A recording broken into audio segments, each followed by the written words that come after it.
Recording is in progress. We will start with roll call. David? Okay, Maureen Debegaire, Present. Ruth Treese, Here. John Hess, Here. David Corness, He's here by phone. Oh, yes, he's here. That's good, you picked that up good. Got the bottom off.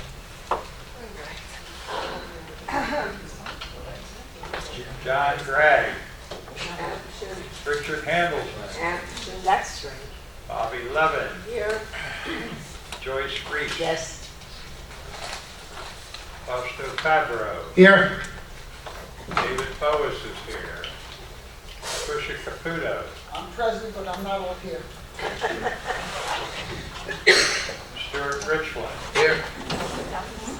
Joanne Robinson, I'm here. Jerry Sikowski, Dominic Carnaggio, Action. Kelly Jansen, Action. David Israel, Thank you.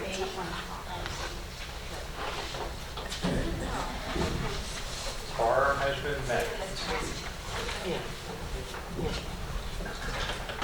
Okay. Thank you, David. Welcome. I know everybody read the minutes. I will entertain a motion to accept the minutes as presented. John Hess makes a motion. Who seconds it? Second. Seconded by Ruth Treese. Are there any corrections to the minutes as presented? Hearing none, the minutes will be accepted as presented. Miss Monica, you're up. Okay, does everybody have a financial statement package? I think everybody has a copy. Given that this is gonna turn into a budget meeting, I don't know that it's really necessary for me to review all these reports. Is that okay with you guys? Yeah. So we can get moving. I mean, it's your standard reports, your statement of operations through June. So it's 8 months into June. Your cash balances, which have been improving. Your social activity summary for July. Your estoppel report, also through the end of July.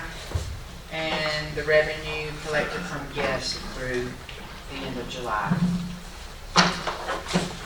So having said that, can we skip over me for right now and go to the updates? You go first. Okay.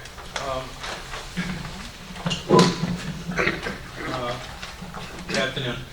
The first one is the lift station. I did get another price from A Better Plumbing.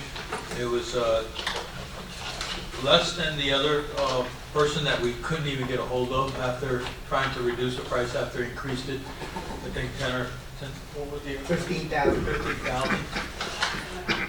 But they included, which was not included in the other, that the fencing, it needs a fence to go around it, so this one includes the fence. It's for $121,800, okay? Just wanted to see if we could just get moving forward so that we can get the permit going for this thing. We get this one out of our way. We're definitely gonna roll into the next following budget year, so it's something that we're gonna have to take into consideration on when we're doing the budget, okay? Because it's gonna take about at least a month before we could actually get this permit. And I think even with the addition of the fence, this price comes in lower than the first bid we had gotten, and then they just kind of abandoned us. We couldn't get them to. After looking at everything too, there's a little bit on the electrical, but not much, because the electrical is there, but it just, whatever it might be, it has to be to code, you know, when they hook it back up. So I don't see a big expense on the electrical since the power is there and exactly what we need. It's just that it would have to be done by code, you know. Dan, can I have that number again, please? 121,800. Will someone make a motion on that, Including the please? fence. Yes, this one includes a fencing, which is code requirement, okay? Here. This is the pump station. Oh, pump station. Move to accept. Who's making that motion? David? Okay. Who's gonna second? I second it. Joyce Reese seconds the motion. Any discussion on the motion?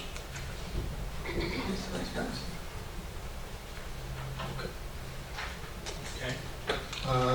David, you want to do a roll call vote, Please please? do that. Can you read the motion again, please? Motion to accept the bid by a Better Plumbing Company for the lift station, which includes the fence, for $121,800. You want to explain to everybody what the lift station is again? It's really, it's just like it's called a mop station, really. It's a smaller version of what you see the lift station. It's where your sanitary waste comes from the clubhouse into a container where it's being pumped out and goes into your sewer drains. So that's what we're looking at. Right now, we just got a hole in the ground. We don't have any alarms, nothing that happens. So when it breaks down, it just overflows, and we got great fertilization out there. Moves the poo. Okay. Okay? Any other discussion on it? Okay. Anytime you're ready, David. Maureen DeBeguer. Yes. Ruth Dries. Yes. David Furness. Yes.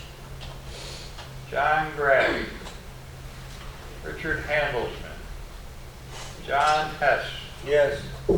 Bobby Levin. Yes. Joyce Reese. Yes.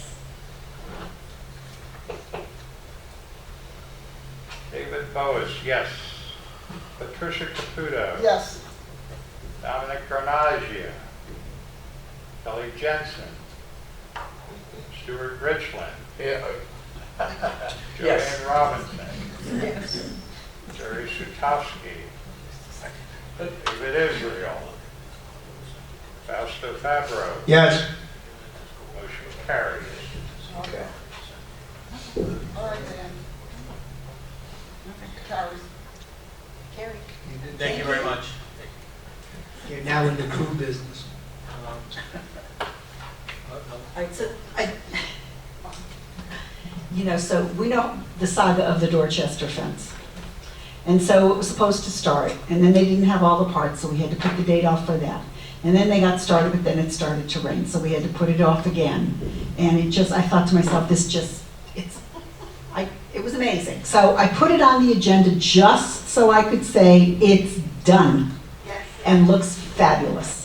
So, that's it, yeah, it's done and it looks fabulous. 8 years in the making. It is, at least. Well, we thought we were gonna get a hurricane and wouldn't get complete. We're getting close for a hurricane there. It's a fence, what's with the fence? Just let's get it done. It's beautiful. When I look out my windows, it's such a nice pleasure. Let's just get through September and those hurricanes are gone. I'll speak to you Ah, soon. yeah. That's us. Thank you. Oh, the Southampton ADA permit, that's another one that we're looking to basically, what happens because we're putting an addition to the bathrooms there for the ADA, okay, they're requiring a survey. And today, to try to find a surveyor, I went through 3 of them, finally got one, and we're trying to finalize this so that we can get the survey to get this thing completed. They need elevations. For some reason or another, they want an elevation. I said, well, we can't make it any higher for the new code due to the fact they now need a ramp to get to the ADA bathroom. We need to stay even, but we're trying to work with them, and hopefully within a week or 2 we can get this thing finally done with this. But it's going to roll over to the next following year. There's no way that I'm going to be able to, Monica. How long has it been? 8 years. A month and a month and It's 8 years in the making. Yeah. Well, it might be longer, but But since I put the permit in, it's got to be 2 months, Yeah. right? I mean, it's not that we didn't try to get it in, it's been in, and it just, And then and honestly, the surveyor, Monica, because I know Rihanna's been working on hard trying to get a surveyor. We went through 2 of them, never replied back. They're just busy out there. It's crazy for them, portion of it. But we finally got it, and I think that it should be within a week or 2, inside, and hopefully we get the permit for that. But nothing's easy today. No, everything's a lot more difficult. All right, so there is no new business, but we do have discussion. Hopefully, we can keep this brief because we do have the budget coming up. So, first thing is the Somerset flagpole. I was asked to put that on the agenda. Somerset flagpole, so that is, WPRF has flagpoles at both the clubhouses, and it's security's job to take care of the flagpoles, to make sure that the flags are in good condition, that there's proper lighting that's working, and they are the ones to lower it at half-mast. You know, they get announcements as to anything that's going on in the country, and they get it done. It was a resident that put this flagpole in at Somerset. Right. Well, so the question is, and I think that's, do you want us to keep that going, send security over there? I don't even know that we have electrical and that there's lighting on that flag, so that means it has to come down every day. So I think this is something that was asked to be put on the agenda, and you tell me what you want to do and I'll get it done. Eva, where is that flagpole located? It's closer to the tennis court fence, Yes. and it is, if you're facing the bathrooms, it is on the back side of the pool toward the fence, so it's back in that area over there. It's really almost invisible. I don't know that a lot of people even notice it. Eva, Yes. how much cost would it entail? Do we know? I cannot say that we have electrical out there, so what I'm saying is, we can work around that. It just means that the flag comes down every day. It cannot be left up overnight, it has to be lit. Without a light, right? So we can, you know, and then if we want to, in the next budget year, we can certainly add electrical, but it would just mean taking it down every day. Eva, It's on our property. It's on our property. It was just not installed by us. It was installed by a resident. It was before my time, and I don't even know that they were given permission. Go I ahead, have no John. idea how it got to be there. is John? there, Get stand up, get. How many pools have flagpoles? None, outside of this one. the gatehouse? None of the WPRF pools. Why is it necessary we have it? None. If there's no facilities for it, it's not wired for it, and it was not to say erroneously, but illegally installed in the first place. Right, so we've not been keeping a flag out there. That was my choice. And so, but we've been getting complaints because we're very patriotic people and many that have served. And so to see a flagpole that doesn't have a flag on it, I understand, is upsetting. So either we decide we're going to maintain it and send security out there, and maybe even pay the money to get the electrical put in, or we take it out. So I guess that's what's before you today, is which way do you want to go with that? Go ahead. When Speak up, Bob. WPRF puts up a flagpole, is there an understanding what flag will be flown? Yes, the American flag. I mean, is that understood by everyone? I don't know if it is or not. This flagpole, I don't know, you live in Somerset. Has there ever been anything other than an American flag that flew? No, but our population is changing. Yes, it is. Yes, it is. How can we make a decision without knowing the cost? Well, Well, we're still We can- discussing. I just want it understood by everyone that when WPRF puts up a flagpole, it is for the American flag. And that would be true. And I understand what you're saying, because I know people have put up different signs, especially now that we're coming into a presidential election. So again, we've done nothing with it, but people are pushing us to do something with it. So right now, we can take care of the fact that there is no electrical by making sure that security takes the flag down every day. All right, so there's really no cost there. But yes, David? Considering the fact that we don't have like, and that you mentioned it's not really in a dominant position where it is, you put one, if we, electrify that and we put it in, then are we going to do it all the pools? My recommendation is that we take the pole out. We're gonna vote on it. I don't agree with that. Okay, thank you. Put in the motion. It's a democracy. Somebody please make a motion. Gotta make a motion. What's the motion? So that we can. Yeah, I make eliminate a the motion flag. that No, you that can't do the it. flagpole that was placed illegally, probably that by a resident of Somerset, that it be removed by WPRF. I thought you couldn't make a negative motion. Making a motion to remove the flagpole. Yeah. What's the motion? To remove the flag. It's a positive motion. That's a positive motion. To remove the flag. Anybody want to second that? We have a second. Bobby has a seconded. Any more discussion? I'd like to Now's move the on. time for discussion. Now's the time to discuss it. And then any discussion? I disagree with the removing of the flagpole. I think it should be, we should find out what it would cost to put electricity there, and in the meantime, UCO will supply a flag and we'll have security put it up and down on a daily basis until we can make an educated decision. Because removing that flagpole might cost you more than to run electric to it. So is anybody seconding? Yeah, we got a first and a second. Bob Do we Levington. have to vote on that motion? Bob I'm sorry. We're discussing it. Okay.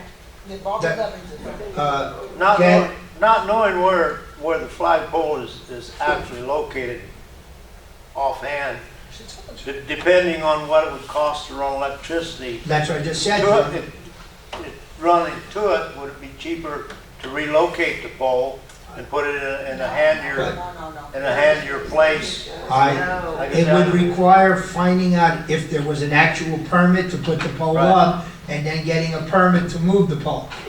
It would be easier to find out how far the electric is and what it would cost to do that. But in the meantime, there should be a flag there every day. But we can't vote on it. Well, we have a motion and we have a second. Go ahead, Bobby.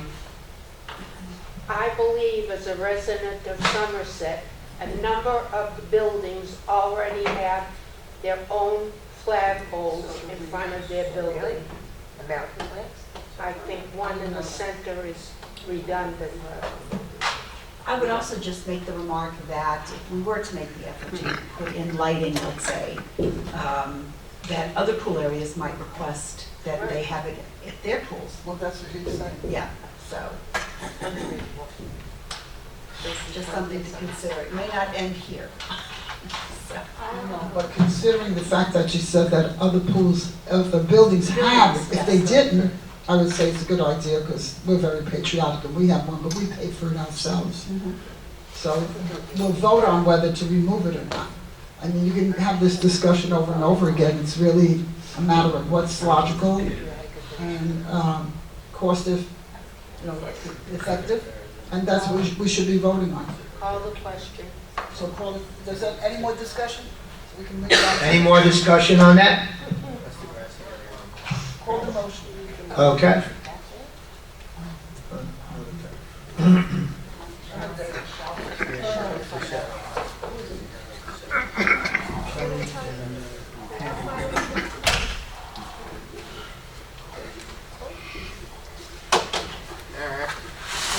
Motion by David Furness, second by Bobby Levin, to remove the flagpole at the Somerset pool area. What's going on? Okay. Maureen To remove Dunbar, it. 12 o'clock. Ruth Dries, Yes. David Furness, Yes? John Gregg, Richard Handelsmith. Here, Yes or no? No. Yes or no? He doesn't know. He doesn't know. He doesn't know. John Hess, yes. Bobby Levin, Yes. David Boas, no. Patricia Caputo, Yes, to remove. yes. Dominic Carnaglia, Can't vote, I didn't know Kelly what's in there. Jansen, Oh, he just walked in also. Stuart Richland. No. Joanne Robinson, No. Fausto Fabro, No. You skipped me, David. Joyce Reese, Yes. yes to remove? Yes. Motion carries. 6-5. I'll get my chainsaw. To remove the flag from the Somerset Pool. Is it set in concrete? You need a building permit to remove it. You just also just take the pole out. You might be able to cut the door. But it might have been installed with a permit. If it's cemented into the ground, you need a permit to remove it. We'll take care of whatever. All right, next. You can see where it's All right. Next, the second item under discussion are petitions. So petitions on wrecked property. And I was asked to put this on the agenda. So I don't know who's going to pick that up and say, you want to be the one, or was it going to be Donald? He's not here. Donald's not here. But, So do we put it on the next?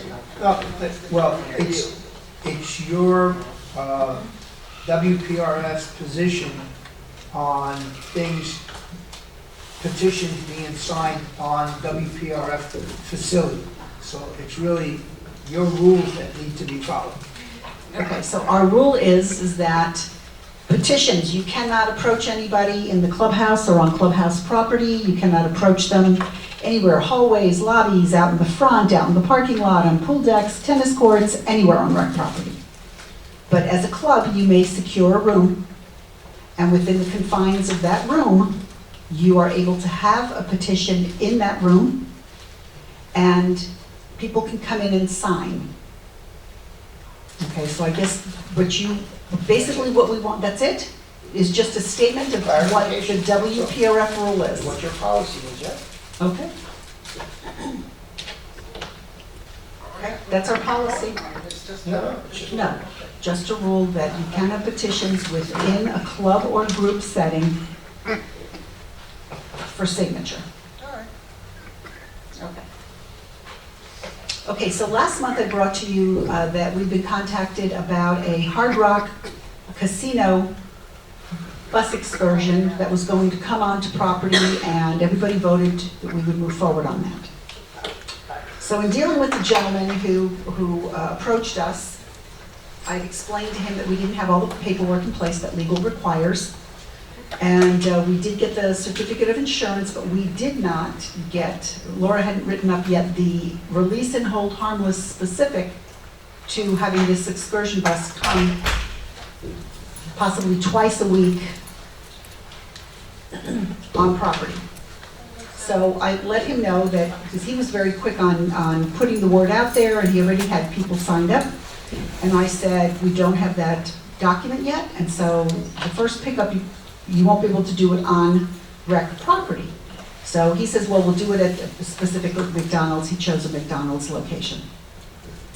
So I gave him my personal cell phone number, and I said, possibly by the next pickup, we should have this other document. We'll get it signed, and then you can start picking up, in the clubhouse parking lot. So he said he would call everybody back. They were not happy at having to go to the McDonald's. They also complained some of them didn't have vehicles, they weren't going to be able to get there. So based on that pushback, he decided he was going to come on property to pick them up. Against what I told him he could do, and he had my cell phone number, he didn't even bother to call me to discuss it with me. Comes on property and picked them up.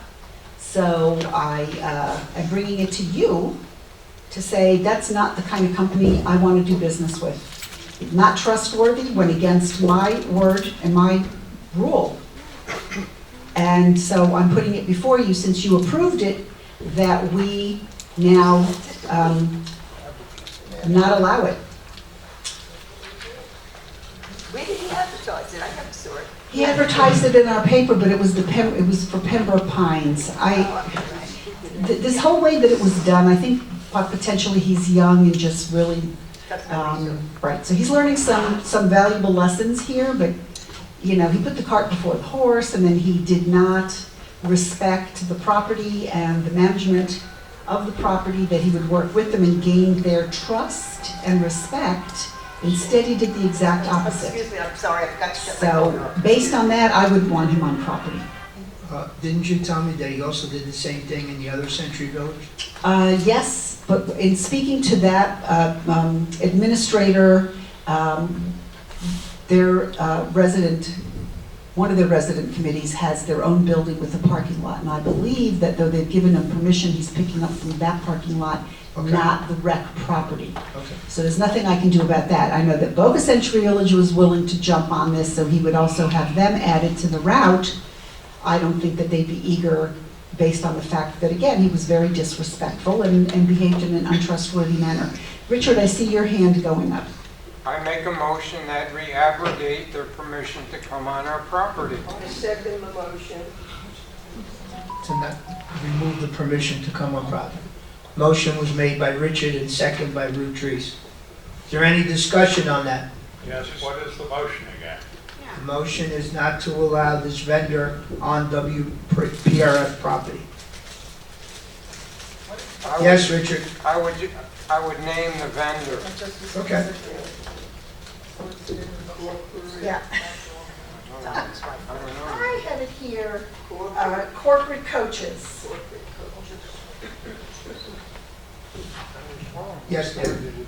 I know we're not in discussion, but I just want to ask about the motion. Yes. If you put a specific person in, that doesn't eliminate anybody else. Is your elimination just for that particular vendor or for everybody? No. That particular vendor, I understand.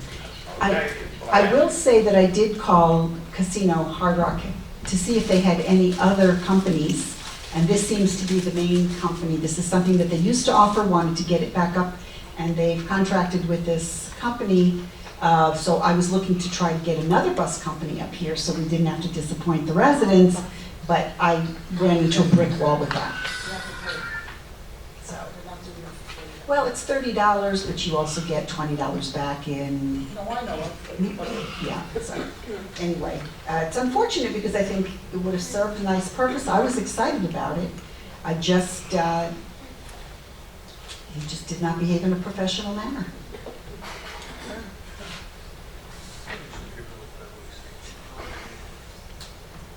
Any other discussion before we take a vote? David, whenever you're ready. What is the name of the company, please, Igor? Corporate coaches,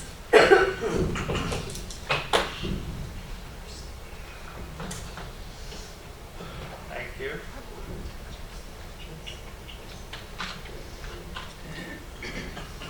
Motion by Richard Hamilton, second by Ruth Treese, to exclude corporate coaches from Century Village.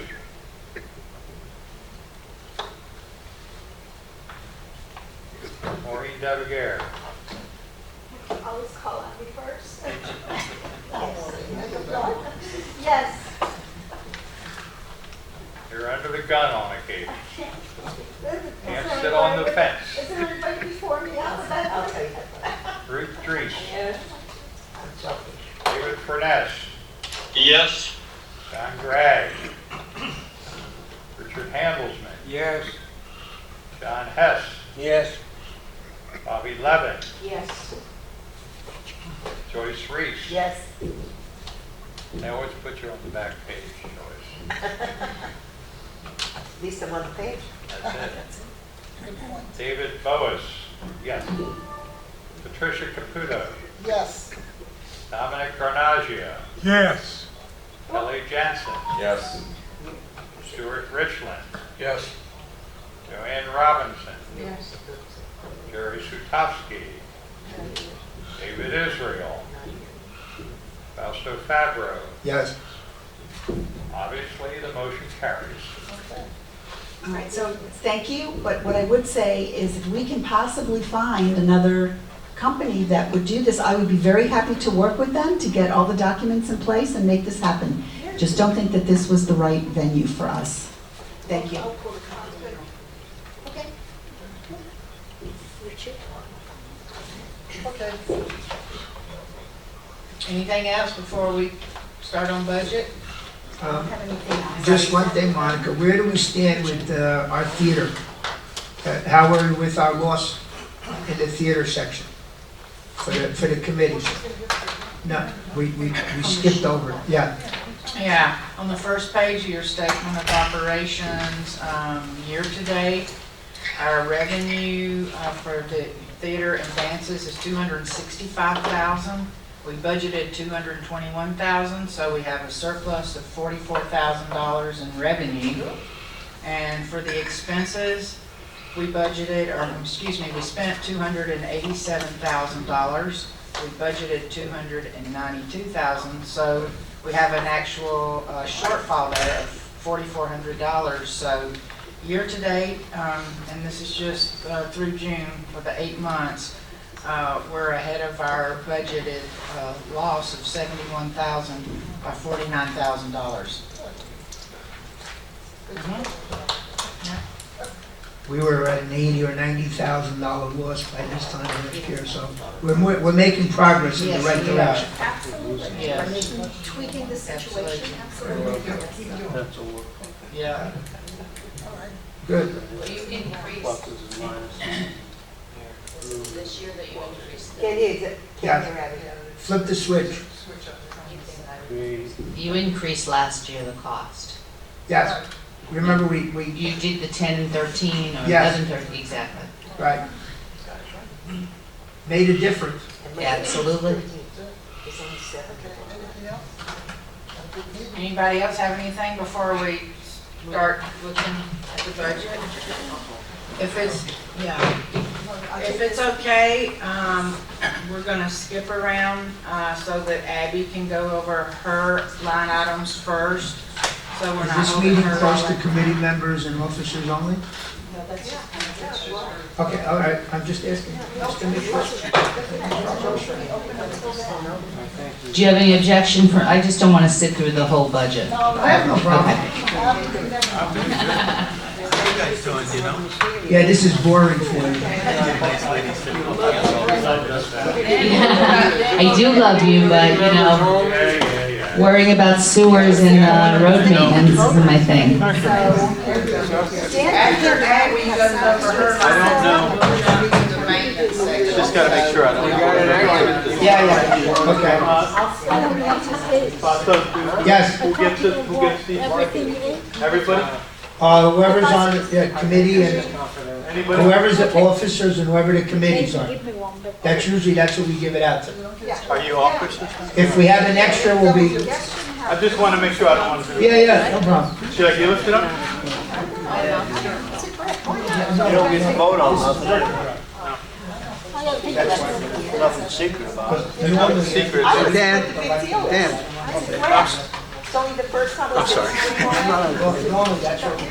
Well, they say draft. Are you giving them to other guests? Yeah, I think we're just, it's just, you're gonna have to share, guys, because I only got one left, you know? All right. I have to ask that question, because I got in trouble. Dan, you got any more? Depending on where I'm at. I don't really know. I just. They give them the prices of what they pay for the What they have paid. David, you have the visitors marked on your schedule for who's here? David Boaz, did you hear me? There are some visitors in here that didn't sign in. That's the same thing. That's the opinion that didn't sign it, I shall ask them to come up. Yeah. If you're not a member of this committee, but you're sitting here, could you please come up to David and give him your name? Thank you. Also, I'm asking, are you here specifically for the budget, or did you have something else that you wanted to? It was 12 to 12. That's about 10 to 12? Okay. Okay. It's usually one, but this is special meeting. We didn't say that. Is there anything that needs to be brought up for the operations committee before we close and go into the budget? Okay. No, suspended. Right? We suspend the operations and go, yeah. Well, I So we was can still asking conduct. people, you have any questions because they're going to be talking about these things like that. I could give the voice to you, because I don't want to be Do complaining. you have anything to say about those things? Yeah, because, well, what they said is that it's not been clean enough. Yeah, so I'm just saying, can I? Yeah, I'm saying, yeah. What's the matter, Richard? She would like to speak before we go into the budget. Well, that's what I was just asking, I know, but she was too busy talking. Okay, Sarah. And so I thought you were going to be talking about Hastings, and this is the reason I'm here. I'm Hastings. Yeah, the microphone so we I'll get a mic. It's not on the agenda, but, yeah, under good of the order, what would you like to say? Should I carry on? Yes, We're gonna give you Sarah. a microphone, so you tell us Bring what... the microphone, hang on. We want to hear you. You wanna There hear you go, Sarah. Okay, the things that people have been asking me, telling me, is I don't really have any complaints. I'm not there for long enough to really complain. But they say that there are corners in Hastings that appear not to have even been cleaned. You know, there are areas like behind things. You've got to move things. So I'm not talking for myself, I'm talking for the people that I spoke with Yes. yesterday and today. Okay. So let me give you the update, because I've been getting complaints, so I've reached out to Glow Janitorial and asked that the woman that's there that is not doing proper cleaning be replaced.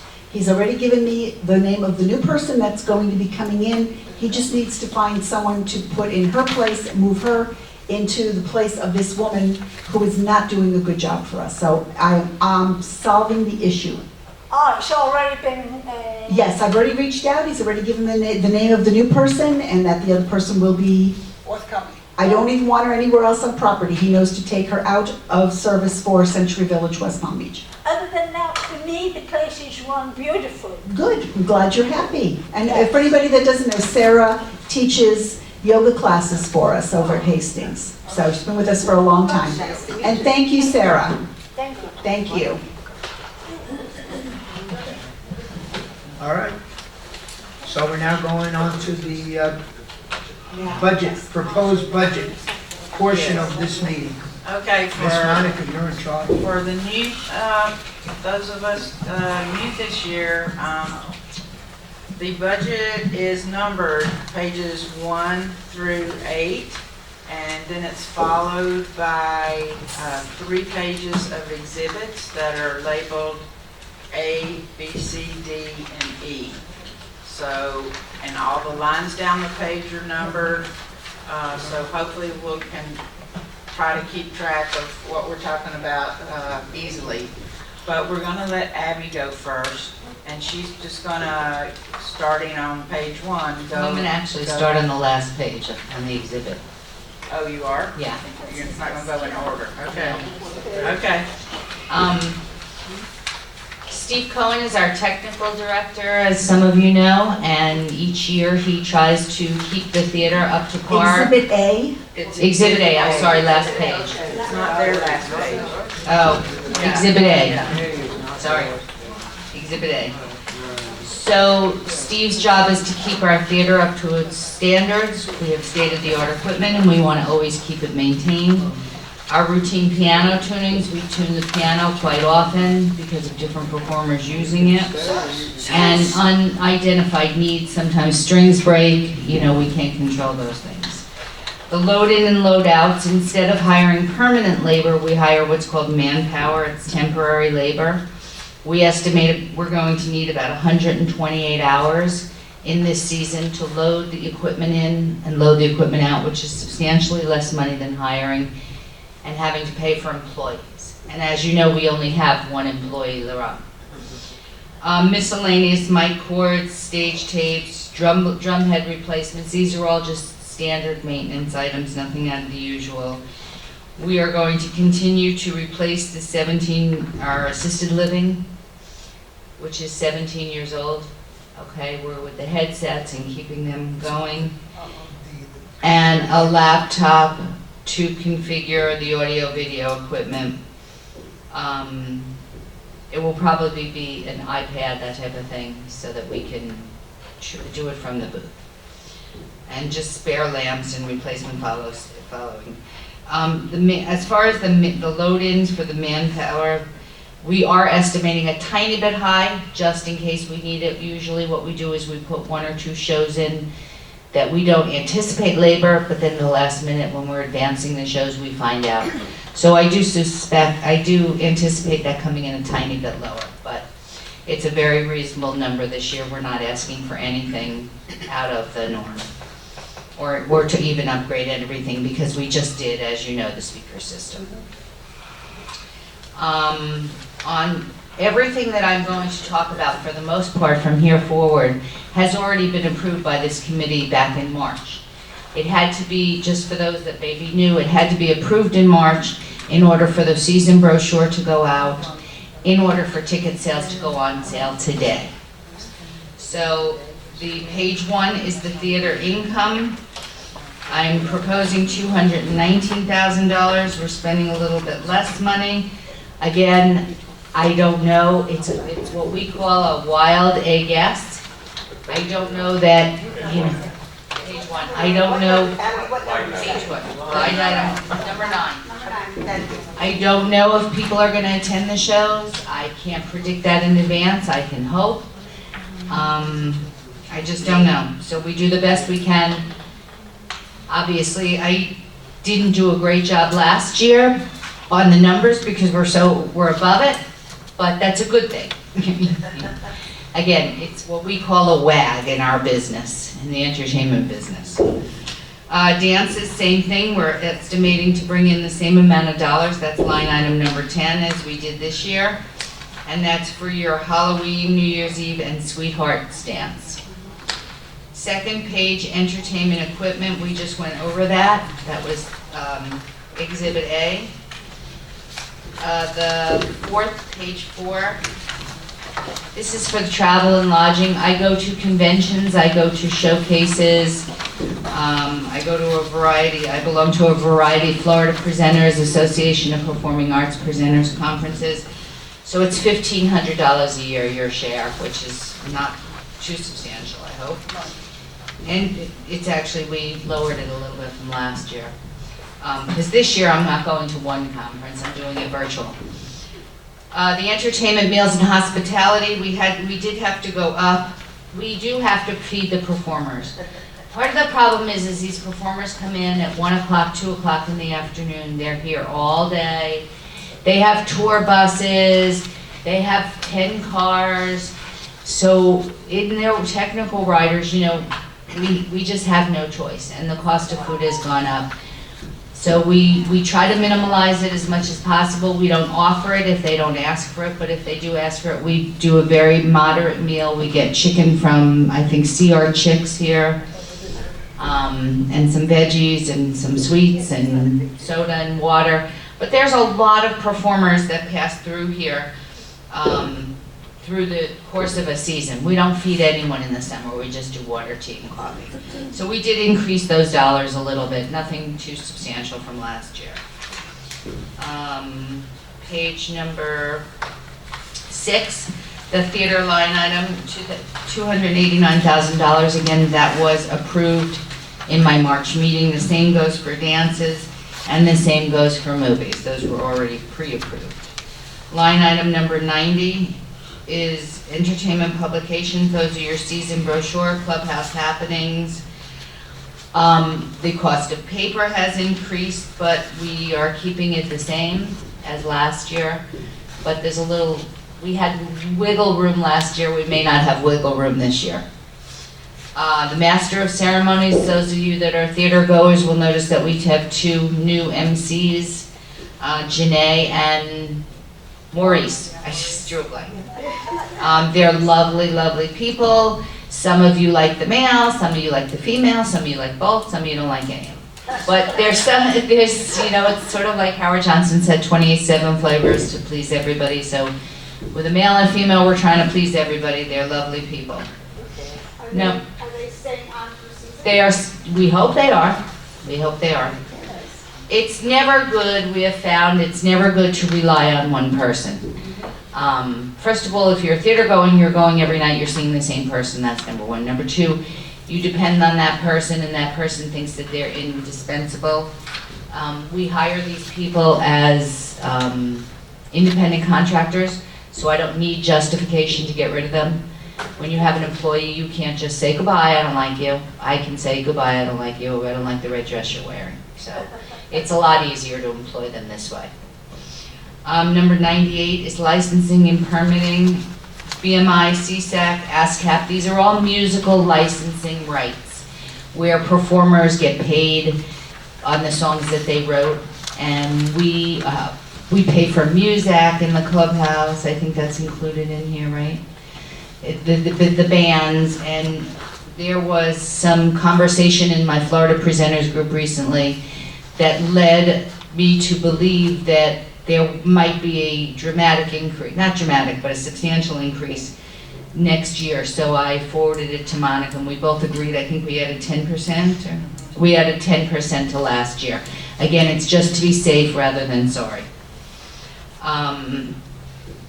Miscellaneous entertainment is for my professional memberships, my travel, the cost of Michelle traveling with me for one of them, and again, that's $1,500, so it's nothing really substantial. And remember, everything that I do for you is split 3 ways.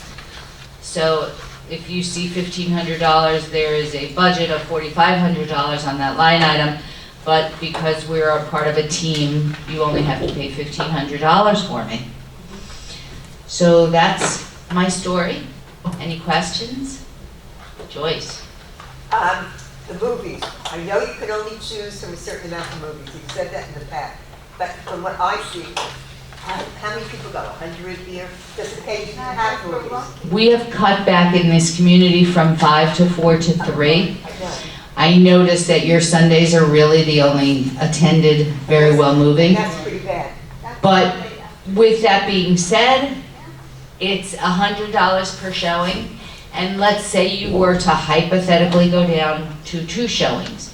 You're saving $5,000 for the year, and is it worth taking away for those residents that do like to come? I would hate to see that taken away. Me personally, even though I don't go. Just leave it. Just my opinion. Yeah, I mean, we offer so little, especially in the summertime, that I would not want to take anything away if we didn't have to. You know. There's not a lot of people that do go to the movies, but some people do. Listen, I wouldn't go to the movies either, because if I was to go to a movie, if I were to look at the movie theater at iPick to see what I personally would want to see, there's not a movie out there that I'm dying to see. But some of the ones you brought here have been, bestsellers. No, I'm not saying that they're not. It's just right now, they're, as I've explained to this committee, they're making movies for 18 to 30-year-olds. Why, you ask? Why are they making movies for 18 to 30-year-olds? Because 18 to 30-year-olds are willing to spend $12, $15 at the box office, plus a $5 popcorn, plus a $5 soda. This is where they're making money. They're not making money on the ones that go up and buy a senior ticket. They're losing money. Again, you bring a lot of movies here that are first-run movies that I've seen, like Oppenheimer, Barbie, Hold Up. Some of these movies, I know you're limited to what you can choose. You've always told me that. But some of them I've never even heard of. And I love the movies a lot. Where do you find some of these? We have a company called Movie Film Service. They have the exclusive rights to non-theatrical in South Florida. They're pretty bad. Yeah, it's a challenge. You know what? It's easier to book shows than it is to book movies. Trust me. Any other questions on entertainment? I will see you all in season. Thank you. Thank you, Abby, for doing that. Abby.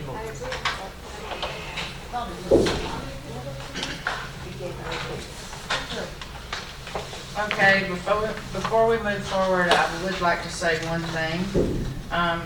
We've listened to this committee, what you shared with us at our last meeting, and we've heard you. We've worked really hard on this budget presentation to only have things that we feel like that are absolutely necessary going forward in the next year. So before we jump into the maintenance lines with Dan, I just wanted to share with you that based on what I just said, if everything in this budget were approved today with no changes, and continuing the $3 per unit per month contingency reserve, dropping off the replenishing of the windstorm reserve, with some other minor changes for positive variances. We are looking at a decrease of $10.62 per unit per month. $10.62. We didn't do a lot of. I'm sorry? A lot of projects. Yeah, That's what you. yeah, So do we have to go through this? I know that.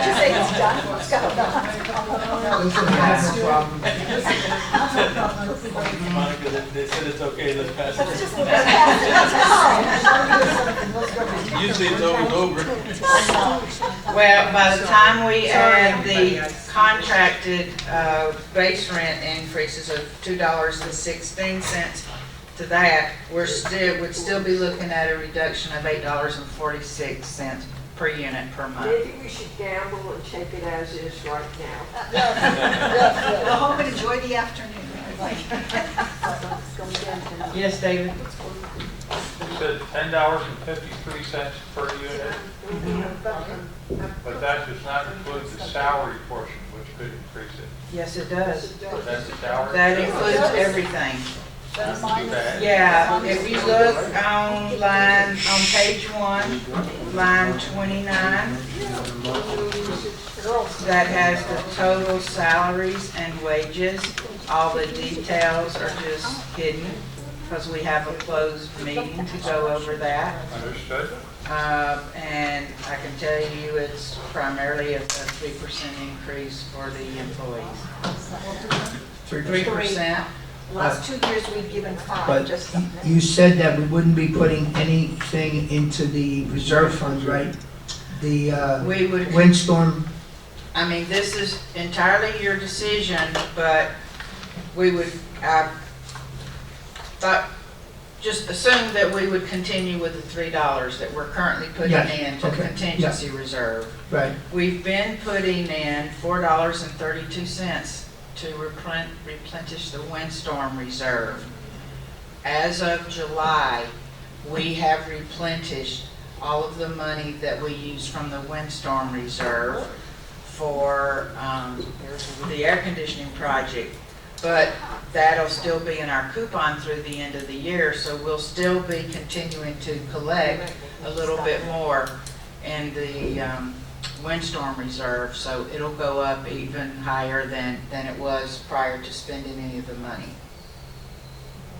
I mean, if you wanted to continue to put money in the windstorm reserve, Well, I you think could certainly do that. My personal feeling, I think we should, because you never know. Yeah, Prices never go down, they only go up. I would agree. Well, that's entirely, up to this committee. I would love to continue it, for sure. But that is up to you guys. So having said that, we want to start looking at the maintenance accounts. Unless somebody wants to make,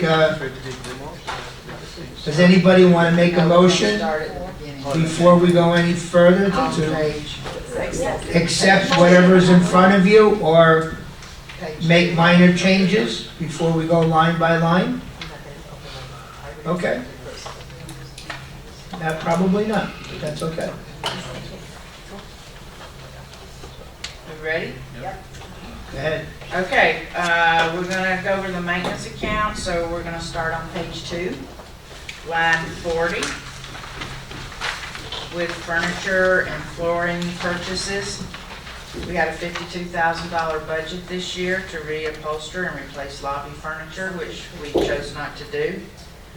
And we're only asking for a budget of $10,000 for the next year to replace the flooring in the ID and the WPRF customer service office. Right now, what is it, Dan, it has a concrete floor? Yeah, we removed it because we had some water issues, okay? Moisture coming up through the concrete was causing it. Also, we had a problem with a refrigerator in there too, so. But we want to put a ceramic floor inside there, keep anything else would cause moisture. Yeah. Eva, I have a question.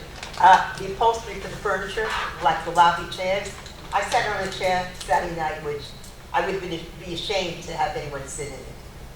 They're We're really gonna worn move out. into your living room. Yes, well, you know, this year, we understood the need of keeping prices low. We also went over budget in this budget year, and so to just not do some Yeah, I know. projects that could wait, help to balance things And out how a will little we, bit. I just wanted to bring it up again because it's so I promise horrible. you, it'll show back up. All right. I'm hoping ask again for the 25-26 budget. That'll be the budget after this coming year. Thank you. I know, it's down to bare bones, I know it is, it's threadbare, it's just, we keep, clean it as often as we can. Oh, I know, yeah, it's Yeah, just that's- threadbare. It is, absolutely, I agree. You can only clean the summer. That's true too. Okay, line item 41, this is mechanical equipment and maintenance, and these are, this line item's primarily maintenance-related contracts with Farmer and Irwin for your inspections for your fire sprinkler, for your main clubhouse in Hastings, your fire alarm monitoring at Hastings and also the main clubhouse, fire line backflow inspections, and miscellaneous repairs and supplies for your art room, your stained glass, and your woodworking shop. This year we're coming in just slightly under budget, and the budget for the new year is $10,520 versus the $28,428 we had this year. Okay. Line 42, Abby went over, $18,392. That's half of what we had budgeted this year. Line 43, sports equipment and repair. We're coming in slightly over budget, we think, this year with a budget of $18,800, but we're only asking for $4,000 in the new budget year, and this is the materials for reinforcing the sand erosion at the sailing area that we talked about at our last meeting. Other miscellaneous repairs for sailing and petanque, etc. is $3,000. The current year was much higher because we had installed lighting at the shuffleboard courts, so to explain that. So we're only asking for $4,000. Line 44, landscape improvement. We do have an exhibit, Exhibit B, which is on the bottom of the exhibit that Abby was looking at before. It's the first page after page 8 of 8. Landscape improvements, and I'll let Eva talk about this. Okay, so the first line item there are the river rock that we've been putting around all the edges instead of the mulch, thank you. So that would be 3 loads totaling 5,100. We also have an issue where we have soil erosion around the base of the clubhouse, the building. So once the building has been painted, we would go in and increase the soil there. Of course, we always have miscellaneous irrigation repairs. Southampton would be the only pool that would be getting anything, and it's nominal. What it is the south side of the pool area. We would take out the trinettes that are there, and we would put clusia in its place. We can let that grow to 5 or 6 feet, all right? Because what they're looking at through the Eureka palms is the traffic whizzing by on Okeechobee. This would eliminate that and completely hide it. I know it won't do anything about the sound of the traffic, but we can at least eliminate that. That is 3,000. We're going to be doing the 3-gallon size bushes, and they're going to grow very quickly. And then last is about. Oh, I'm sorry. Yes, David. I don't like the fact that you want all these bushes to grow higher. I think we lose security when they either our rovers or your rovers drive around and they can't see into the pool. It's not that aesthetically looking bad to me. I like a short trimmed bush that's easy to maintain. I think it's going to be more difficult to maintain the higher bushes. And I think the safety factor is very important. I agree with you 100%, and that's what we do at all the other pools, and we'll be doing. Eventually, we're going to be removing the landscaping over from Kent, because you can't see anything. But you just said it's going to be 5 or 6 feet high. We can make it as high as we want, but I would do it even at least 4 feet, again, to hide the traffic, but the only reason, Well, if you do it 4 feet, it's going to be very difficult from someone driving to look in to see if there's something happening inside the pool. correct, except that once you start driving around the pool area, you have to continue all the way around, so you will get to the other side where there is nothing and totally open to view. All right, it's not like at Kent where you just drive by one side and you keep going. That's exactly what you have at Kent. You also have that at Camden. But here, you have no choice but to follow it all the way around, and then you come to that side of the pool area that's completely open. And Well, not really, because that's where the cars park at for Southampton Sea. It's not that easy to look in from that area either. I got a question, isn't the perimeter fence master management, is there something that you could do there to help that out? To be Well, able we're, to- yeah, the fence was hit, somebody hit it. We're in the some of of those palms will be replaced. They've been cleaned out. Some got damaged, we need to replace them. Because the Areca palms are cheap, and you could put that right up through there and cover that area for him.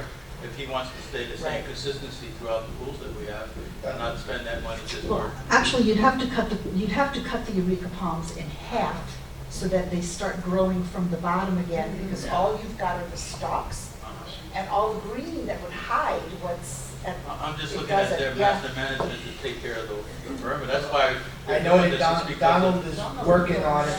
And Because we if did you- have a truck that wiped out like 70, 80 feet of fence and palms and stuff. If you could assure us that that happens, then we don't have to do, because we're doing something Yeah. because of Well, something you're only else. doing the south side of the pool. Yeah, because of that. Okeechobee side, yeah. Correct, that's all. If you could take care of the, if you Yeah. could take care of the Areca palms with master management and cover that, then basically it can stay consistent. I know. And we could just do what we said originally was to fill in. Yeah, Remember when we first started, but I understood what she was trying to say, because I went over Yeah. there, and it's an open, it's Right. open, Yeah. so, but if you could Residents have assure been- us Yeah, that that could residents be have been done, asking, it'll save Well- 3,000 on this side. yeah. Yes. I'm there as much as any resident. Mhm. No one has ever said anything to me about that the bushes should be up higher. I've had people who have called me to complain about something else, and they've asked what can be done, because ever since, as Fausto said, that the area, those Areca palms had been cleaned out, now that they really are open to Okeechobee where they weren't before. So I think that's why, possibly. But it's been mentioned to me by several people. Is there anything we can do about it? She's real bad. If they could assure us that, then we move on, and we keep it, and we have the fill-ins like we originally wanted to do.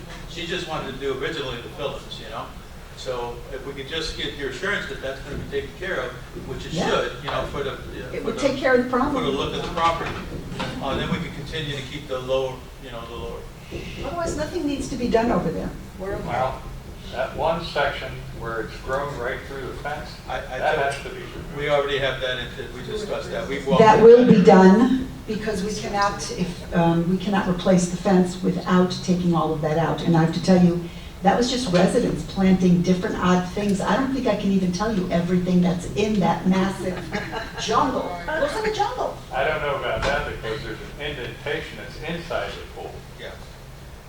Well, what happened, Listen, just so I could clear this I and we would move never on, plant because that. we were out there, I looked at it, it was also doing asphalt erosion. So there is an asphalt repair that we have to do, what he's talking about, that area. So we need to clear that area, and like I said, we'll stick with the perimeter outside, so we can just, the expense should be less if we just do fill-ins. And if you tell us that you're gonna take care of the perimeter fencing, that will take care of that problem. Donald and I have spoken about trying to fill in that fence. Okay, so that will eliminate 3,000, maybe a 1,500, or maybe a 5, because we have to put fill-ins in there so that it looks consistent and keep the same bush line. Okay? Is that- We'll work on it. Yeah, Stuart? listen, I'm Because fine that's with what I that. think she was trying to do, is just top the view, but I think it should look nice and fill that back in, because that is Okeechobee right there, so we can. Right. Stuart? Celosia is the most popular screening hedge in Florida. Yes. and it's the cheapest also. And it's drought resistant and pest resistant. I mean, it's like the perfect plant, yes. But the one problem with it, it grows so darn fast Yes, that you'll be spending additional money to For trimming. keep it trim. right. It's hard to And the constant trimming from the top causes the base to become extremely woody. Right. And Well, that's one of the problems Yeah. that you would have. there we would use the mini clusia, which means that the leaves themselves are a lot smaller, but it's the same thing. It would grow very quickly, and the branches are very, very thick. So where a regular machete chop doesn't quite do it, it requires something stronger to cut them. But it's a very effective hedge.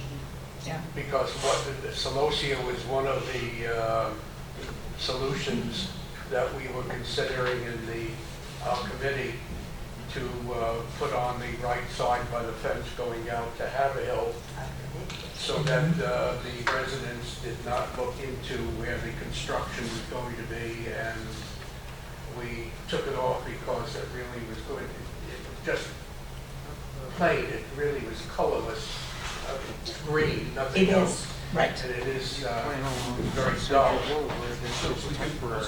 If you could just assure us that the outside will I- be taken care I of, we can can tell drop you- this down and take Just an care of it. observation. you No, know. I understand We're working exactly what on you're it. saying. I just want to move on so we can keep going. I think it's, Yeah. Just cut that one in half. Yeah. We're taking it from 3 to 15.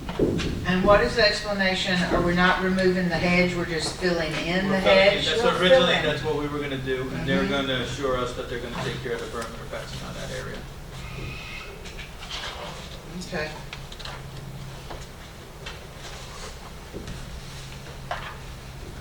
And the last one you explained, right? And the last one, well, we have that. We always treat the foxtails, and because we have so many of them, 68, so we just treat them to protect them from bud rot. Costs more to replace them after they get sick and die than it is to just treat them, keep them healthy.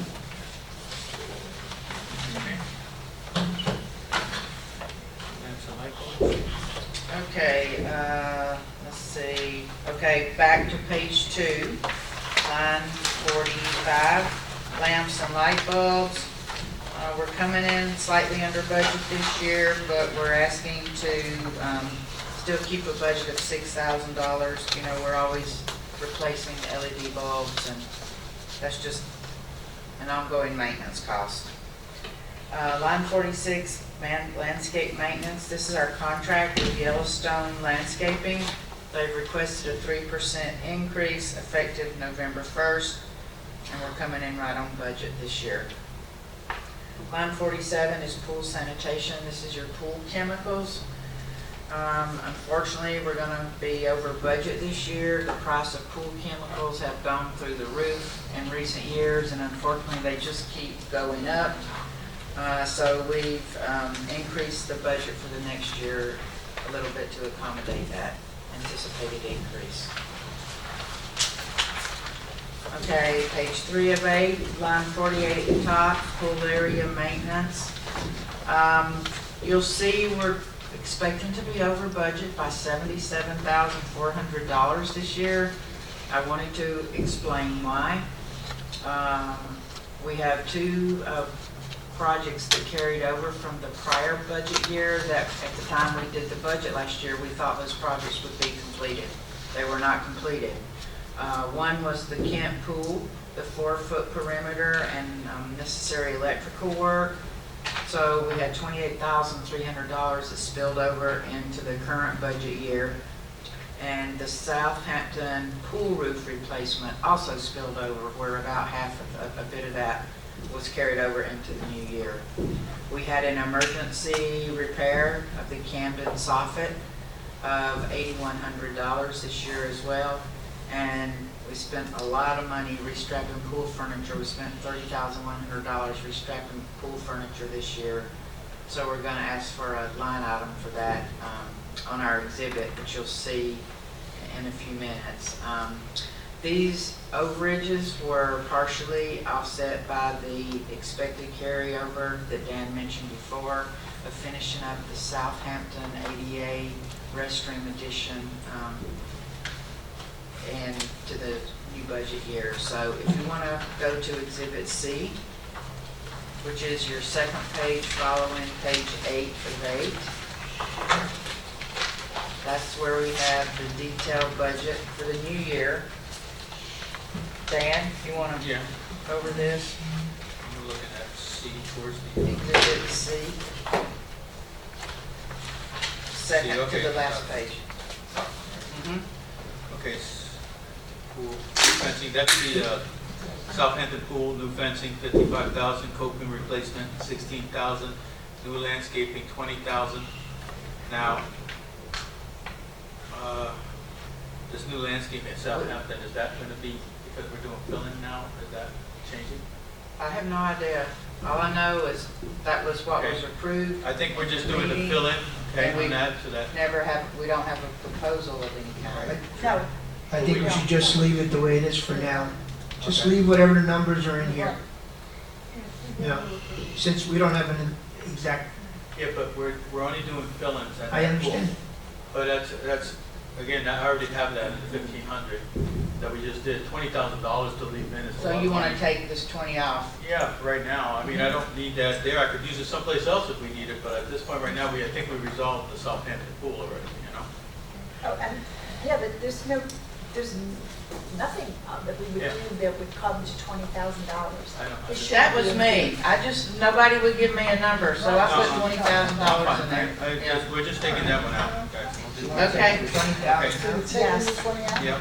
We're taking it out, okay. Okay, so we okay with Southampton, we're going to Kent Pool, Diamond Bright Pool, 40,000, install 4-foot perimeter line around the pool, 4,500, and the coping replacement, 39,000. This is definitely necessary to do. The Diamond Bright is really bad shape on Kent Pool, okay? I just gave it an acid wash just to maintain it through season, but it's in real bad shape. It's already peeling, and it's got some areas that we patched up already. Are we okay? 2, 3, general repair and maintenance for 10 pools, interior, exterior, 5 satellites, 65. The guys, that's just to keep my people working, okay, keeping it maintained, materials that they would need to take care of the facility. Reslinging pool furniture, 30,000.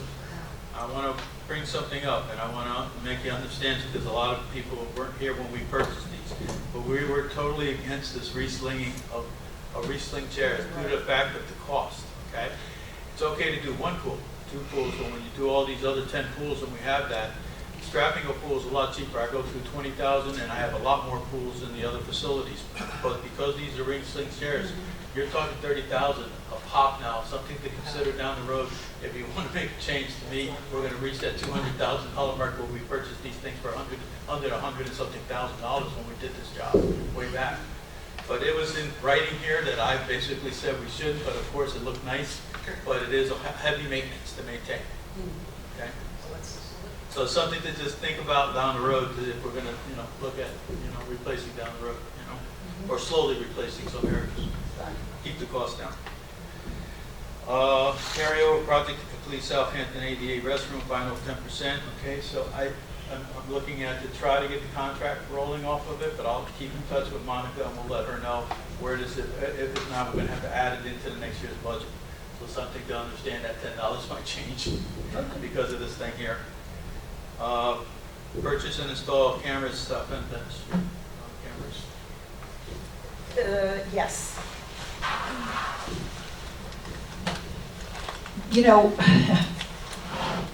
So we're going to wind up putting cameras everywhere. But what we've been doing is also, we'll have an incident where we don't have any cameras, and then we don't have that footage, and it's key to some of our lawsuits that we have. It shows the truth of what happened. So I know that this particular one, it's only $1,200. We don't have the coverage there, so it's nominal, and I would think you would agree that it's necessary. So that finishes this section, but I would like to go back to the landscaping at Southampton. So we're removing the 20,000. It really shouldn't have been there, but we do need some money at the Kent Pool. And I would say that we would add 3,000 to that. We take off the 20, but we're going to add 3 onto Kent Pool because I want to, well, we're going to have to wait to redo the entire pool landscape-wise till the following budget year. I would like the money to remove the bushes on the front where security would drive by to be able to look on the deck. Just open it up for view for security. Okay, so that's okay with you guys? Where are you at, Eva? Are you back on I'm back up exhibit B? Yes, to number 2, where we're taking the 20 off of Southampton. I want Exhibit C, line two. Exhibit C, line 2. Okay. I would like to add $3,000 to remove the front hedges to open up the pool for view for security, or anybody doing a drive-by. We had an incident going on, and it was somebody actually jogging by. They were in the right section where they could see what was going on, but for anybody driving by, they wouldn't have seen it. So, Add 3,000? just for that front section to remove the hedges. Okay. And I'm saying 3,000 because those bushes are probably 50 years old, and I don't know, they've got a lot of roots. I think 3,000 should cover it. We're looking to save some money at Kent Pool, redesigning the cement and making the fence a little bit smaller. That's a big, gigantic deck, so we're going to do that next year's budget. We'll come back to you on what we can take away from there, so that the fencing will be cheaper. The bush line will, of course, is going to be removed, but it'll be a lot less expense for the fencing. Yeah. Okay.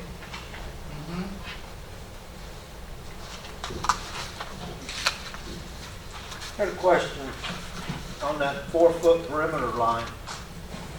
Didn't you just put all new tile? Yeah, it What's was the not- line? What, that just gonna paint a line around there for $4,000? Now, we're going to cut it in nicely with tile, but unfortunately, it wasn't on the specifications, if I'm not mistaken, right? So that's why we're putting that in there now, because that's a code requirement, the 4-foot perimeter line. It just was not on the original RFP that we put out. So, and they didn't catch it until afterwards. And plus, right now, what happened with the coping was is that pool was done way back, okay, Yeah. by a different contractor, and when they put the tiles in, they built it up. So when they were putting that basin, and I just didn't want to spend the money at this point because I saw the pool on the outside, the coping was falling apart. I had temporarily patched that up, okay, but when you do the copings, you put the tile up on the top, because it's only about 4 to 6 inches, you have to expand it. And that concrete that they expanded with was starting to fall off. So when they removed all that, the concrete, it started falling off, And they wanted all these change orders, and I just wanted to finish the job. And then I just said, let's just do this next year. We redo the pool on the inside and the outside because it definitely needed it. That pool was done about 15 years ago, maybe more. I came in 2011. It's our first, second pool that we did. Kent? Yeah, Kent. Yeah, they had just finished it up when I got here. And 2 years later, we had to So actually my do it. question, I think, really was, I'll take the blame. I make some mistakes. I basically missed the line in the RFP when she sent it to me, so that's my $4,000 mistake. So I would also like to add, for those that don't know what that 4-foot perimeter is for, it means from that 4 feet to the coping of the pool, there's to be nothing in that area. People like to pull up a chair and rest their feet on the coping and talk to their friends in the pool, and lounge chairs, shoes, walkers, you name it, coolers. So if there's an emergency in the pool and you need to have paramedics get to that person in the pool, they're not fighting to have to move all of the furniture and shoes and coolers and bags out of the way. They can make a direct line to the person that's in trouble, as every second counts. So that's what that 4-foot perimeter is about. Nothing can be within that 4-foot perimeter. And I'll try to work that a lot cheaper than what you see it there, believe me, because it's my mistake. We'll work with it. Eva, are all the phones at the pools working for emergency? Yes? Okay. Question.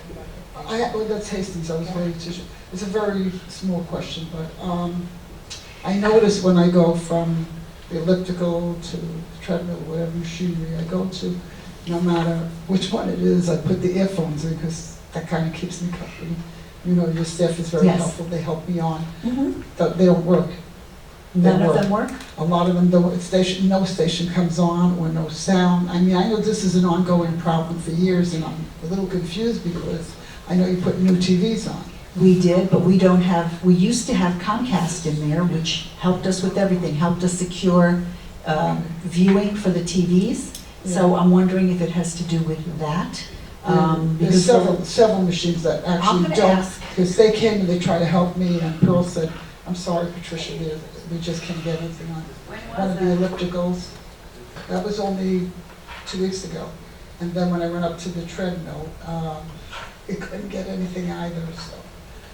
I mean, when I go, I like to stay an hour, so it's kind of hard to Yeah. stay on, You know, just going back. we got that for free from Comcast. So when we went over to Breeze Line, they weren't offering that for free. And then in the past, the committee would not give us the money to bring in cable, and we would have gone back to probably Comcast. So I don't know if that's something we need to put on the budget line, and you guys would reconsider that, but this is a constant problem, daily, Yeah, it every is, day. it It's is. a It's been nightmare. For years. And I understand about listening to the music, because I can't be in a gym without either Yeah. TV or music. I can't, it drives me out of my mind. It's very hard. So, yeah, Okay, thank you. I wrote it down, I'm gonna ask, I'll look into it. Okay, we're back on page 3 of 8, line 49, and this is tennis and pickle court maintenance. This year, we had a minimal budget of 400,000, we're gonna come in slightly under it. The budget for the new year. You is mean for- 4,000, right, not Did I say 400,000. 400? Sorry, $4,000, right? It made my heart stop. Think we're only gonna spend $3,450 this year. The budget request is for tennis courts, 1 through 4.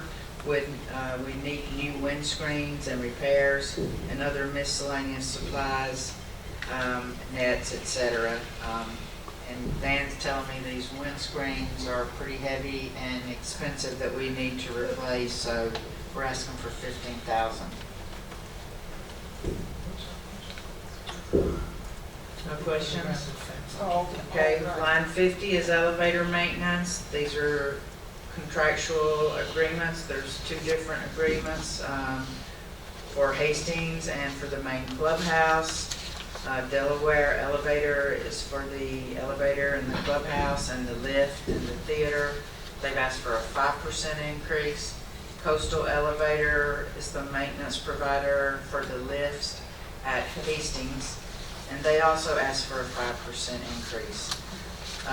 You'll see that unfortunately we expect to be coming in over budget this year by around $4,000, and that's because we've had a lot of repairs to those darn lifts at Hastings.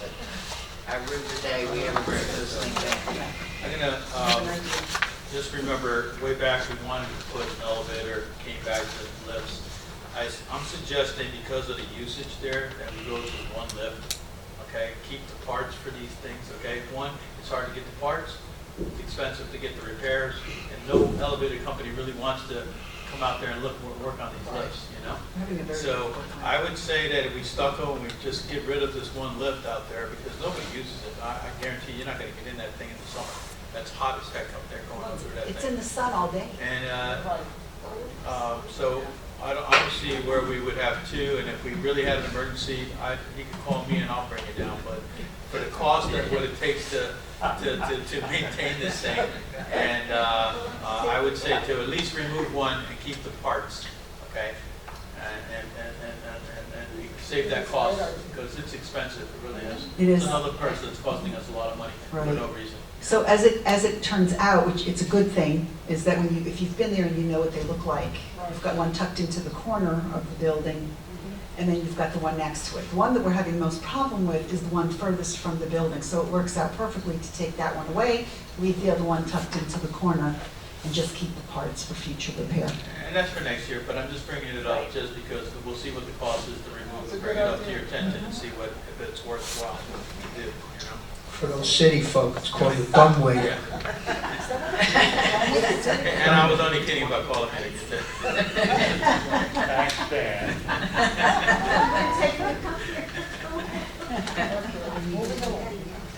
Okay, line 51 is the janitorial contract. They've asked, well, we're in a contract that does not expire until 2028. It was requested this committee last year, which calls for a 2% increase annually each November.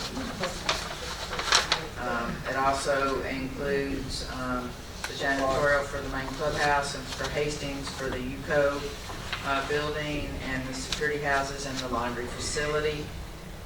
$30,108 a month, and now the contract price now includes the annual exterior cleaning of the windows at the main clubhouse in Hastings. So $361,298.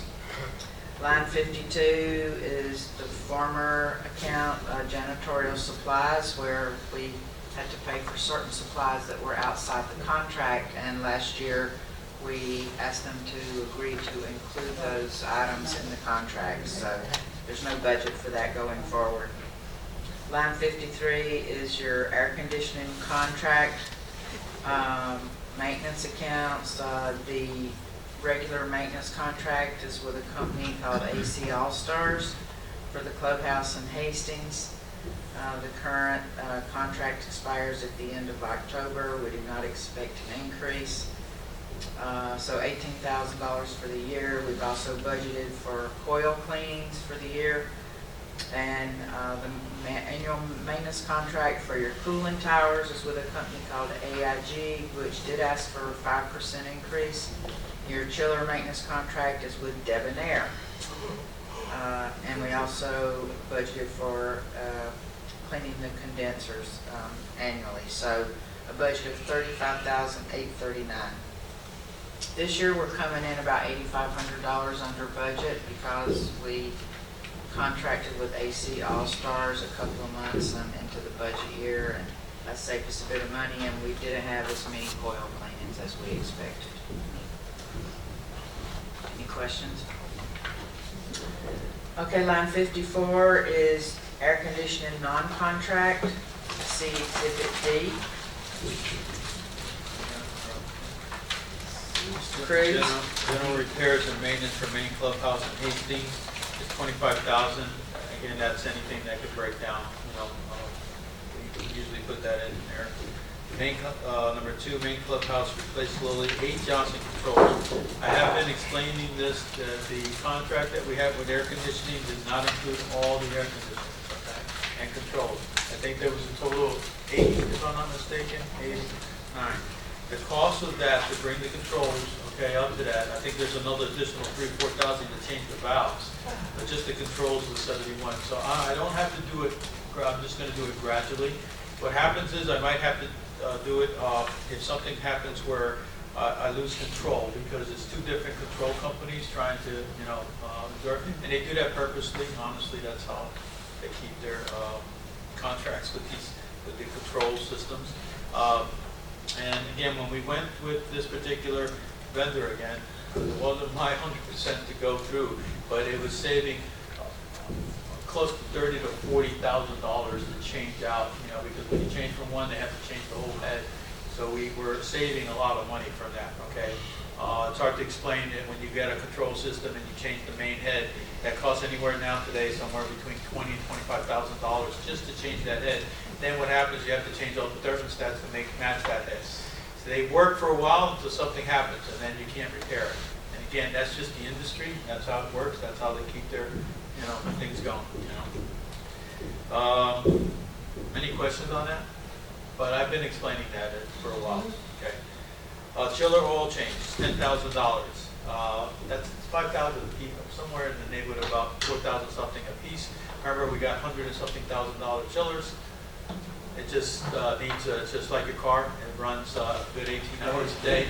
Every day, so we got to keep it maintained. Main clubhouse, replace ladies' locker room HVAC unit, which you agreed upon with $9,500. Yep, we had agreed on that, yes. Okay. You're making it too easy, guys. Don't leave that, don't take that out, just leave it alone and have the sauna. Okay, back to page 3 of 8. Line 55 is your air conditioner controls. This is a contract. They asked for a 7% increase. They've not had an increase for years, so they decided to make up for it this year, I guess. Plus $1,000 of non-covered expenses estimated, so $19,360. Line 56, pest control. This is a lot of things. This is your contractor is Marty's Buds for the annual service for the main clubhouse and the pools. That's for the interior and exterior of the buildings, including lawn control. We also have annual renewal of our drywood termite services. That's with Orkin. And our annual renewal for subterranean termites for the main clubhouse, also with Orkin. And we put in $5,000 for miscellaneous pest control for the bees, iguanas, the ducks, etc. And the midges at the clubhouse shoreline assume 4 treatments at $560 each. So we have a budget of $22,895, which is very close to what our budget was this year. Any questions? Okay. Line 57 is your general maintenance and repair. You can see, unfortunately, we're expecting to come over budget around $97,000 this year. That is caused by a number of factors. Number one, we were $145,000 carryover into this budget year from the men's locker room at the main clubhouse renovation that began in the prior budget year. $18,000 carried over of the Hastings locker room project, and the roof contract for the main clubhouse came in at $45,000 over budget for the roof replacement. Now those things combined together were substantially offset by about 50%. Because we have a carryover, as we discussed at the lift station, we're assuming half of the cost of the lift station is going to carry forward into the new year. And we also made the decision not to spend the $62,420 that we budgeted to switch the gym and the aerobics room over at Hastings. So if you want to turn to Exhibit E, that is the very last page you have.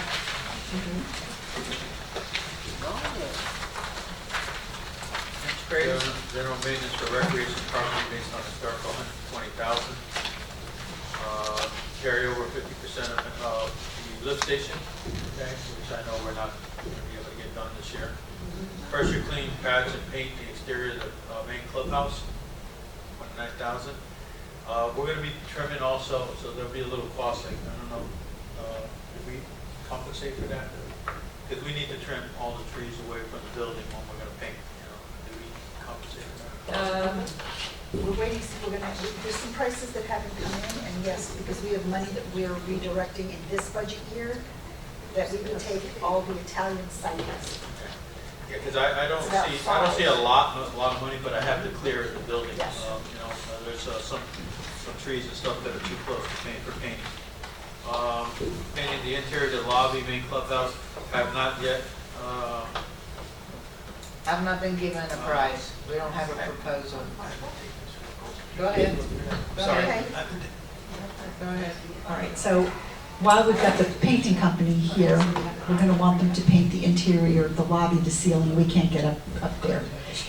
And we have water damage, we have paint peeling, we have staining, so they have the proper equipment, so that's 15,000.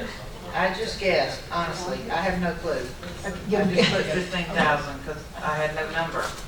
So, okay, so it's that WAG thing again. It's a good guess. And so we'll see if we're right or wrong, but it needs to be done, and it's not safe for our guys. We don't have the proper equipment. All right, so, okay. I have a question. Yes. It's different. I see that we canceled the Repertory Theater for 24-25 season, the resident show. Yes. I know I probably voted for it, but can I change my mind, and can we discuss that again? I know that. This is a budget. Well, I think that's what she wants us to vote for, to put it back in the budget. But we're not at that point. Yeah, can we Well, I'm finish just bringing it up Exhibit now. E I just first? want to forget about it. It doesn't have to be now. Just wanted to let you know that I'm thinking of that. Tomorrow morning, 8:15, come back, we'll vote. Okay, yeah. Okay. Yes, ma'am. I always like to ask questions about when the word general is used.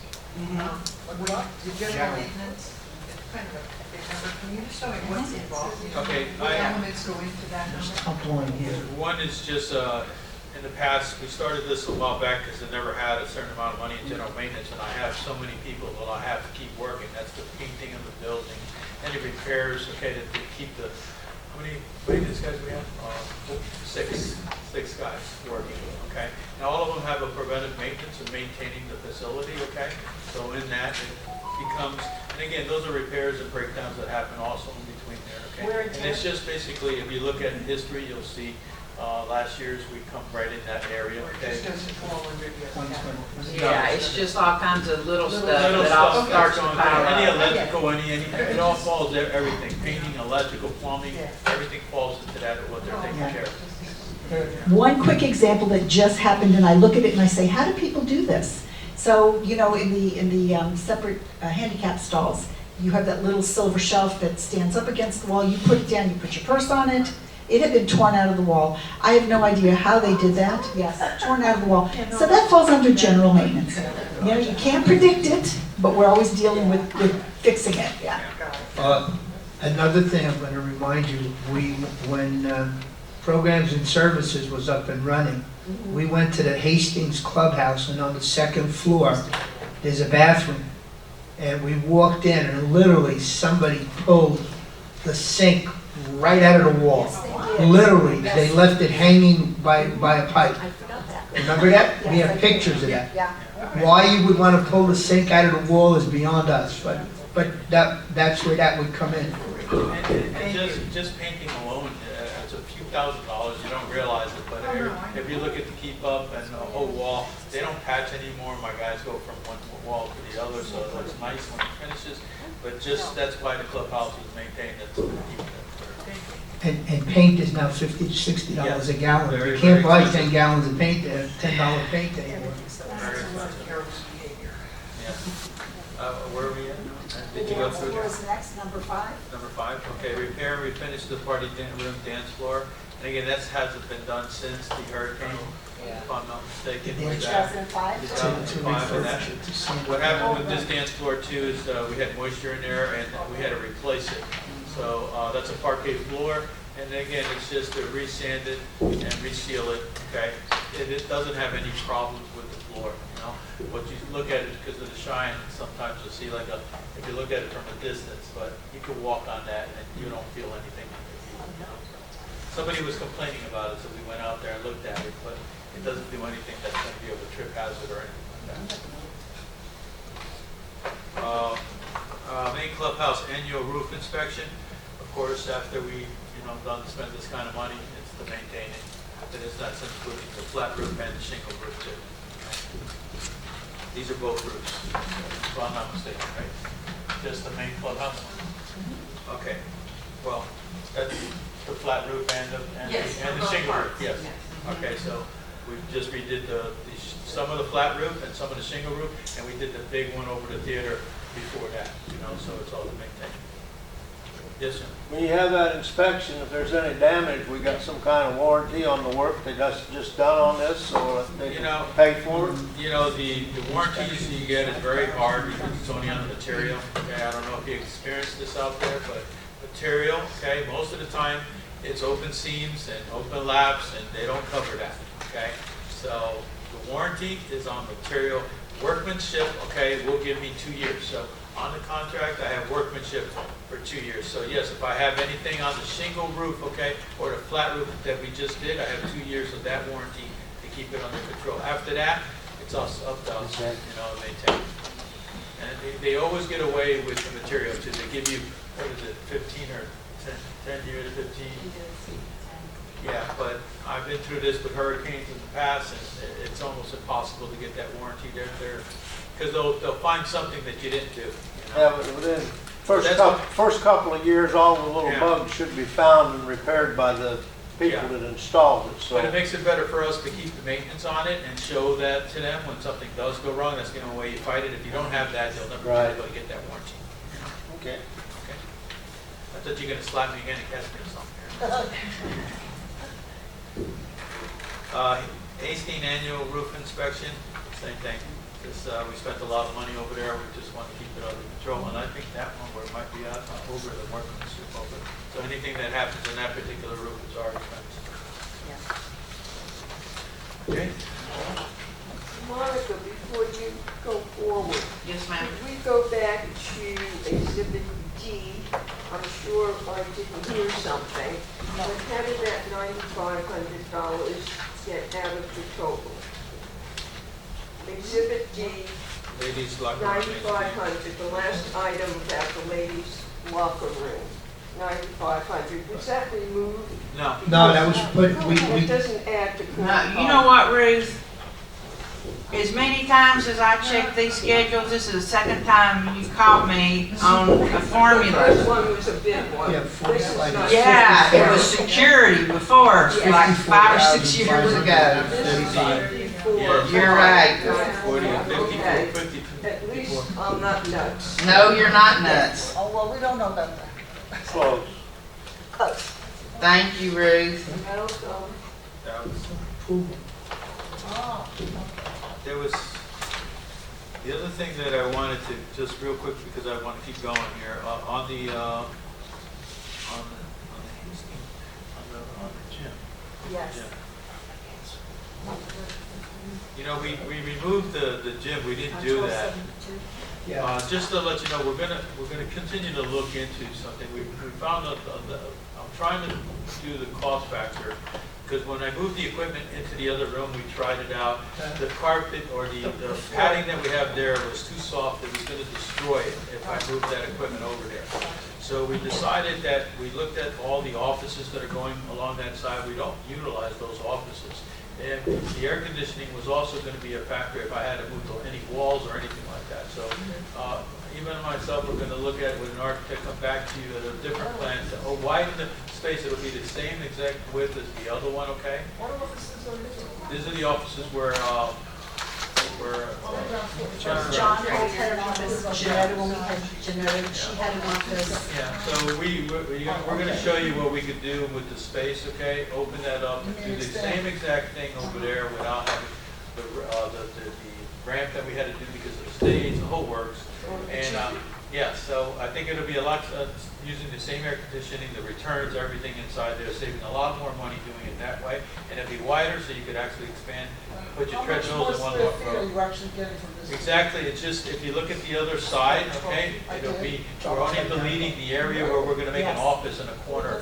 You know where John sits right now, where that little space in the back, that will be his office, the rest will be open space.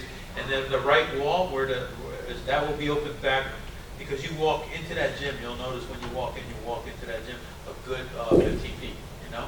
That 15 feet will be then back to the I don't front. know why they didn't set the door, Yeah, even so- all of that space. That's a good idea. But at least it will get you, and it'll save a lot more money in the long run of doing air conditioning. the whole Richard's works. got his We're hand. trying to do that. Richard, you got your hand up? Yes, Richard? I would advise everything you just said, share with John and the supervisors. Yes. John has great ideas about taking out the wall with the cloak, I guess you call it the coat room that's behind Yes. the supervisor's stand, and that little lobby. So Yes. talk with them, they know what's going on. Yeah, we do. This is a little bit over there. Where we do in the way of operations, which he does, the structural and everything else, okay, we need to do it by code, and we want to save money. So bottom line is, after reviewing everything, that's why we didn't go forward with that. One, the cost to move everything over there. Then, with the other suggestion was to move the wall, okay, and that would cost even more because I would have to do air conditioning. The best way is to utilize the space by just taking the offices out and expand it, redo the floor, okay, and then reset everything back in place. And I think John will agree in that portion. You have this nice office in the back over there, enclosed, and it'll work out pretty well. We'll have a storage area because right behind that is right behind that wall is another closet that's back there that's utilized from the other side. So we can utilize the closet for both spaces. We'll show you in a plan, but I'm just trying to say that it'll be the best way of doing it with money to build. Yeah. David, did you have something? Go ahead. That's a great idea. Yeah, I think so. It has merit. We're going to look into it and we'll report back. Good yeah, I agree. Good idea. Okay. That's it on 1272. Okay, so we're back on page 4 of 8, line 58, waterway maintenance. This is multiple contracts for your maintenance of your waterways with Solitude Lake Management. We have 3 contracts, all 3 of them. They requested a 3% increase. We have the treatments of the waterways, 36 treatments annually and then quarterly for the other waterways, and the basic lake assessment contract, as well as the aerator maintenance contract.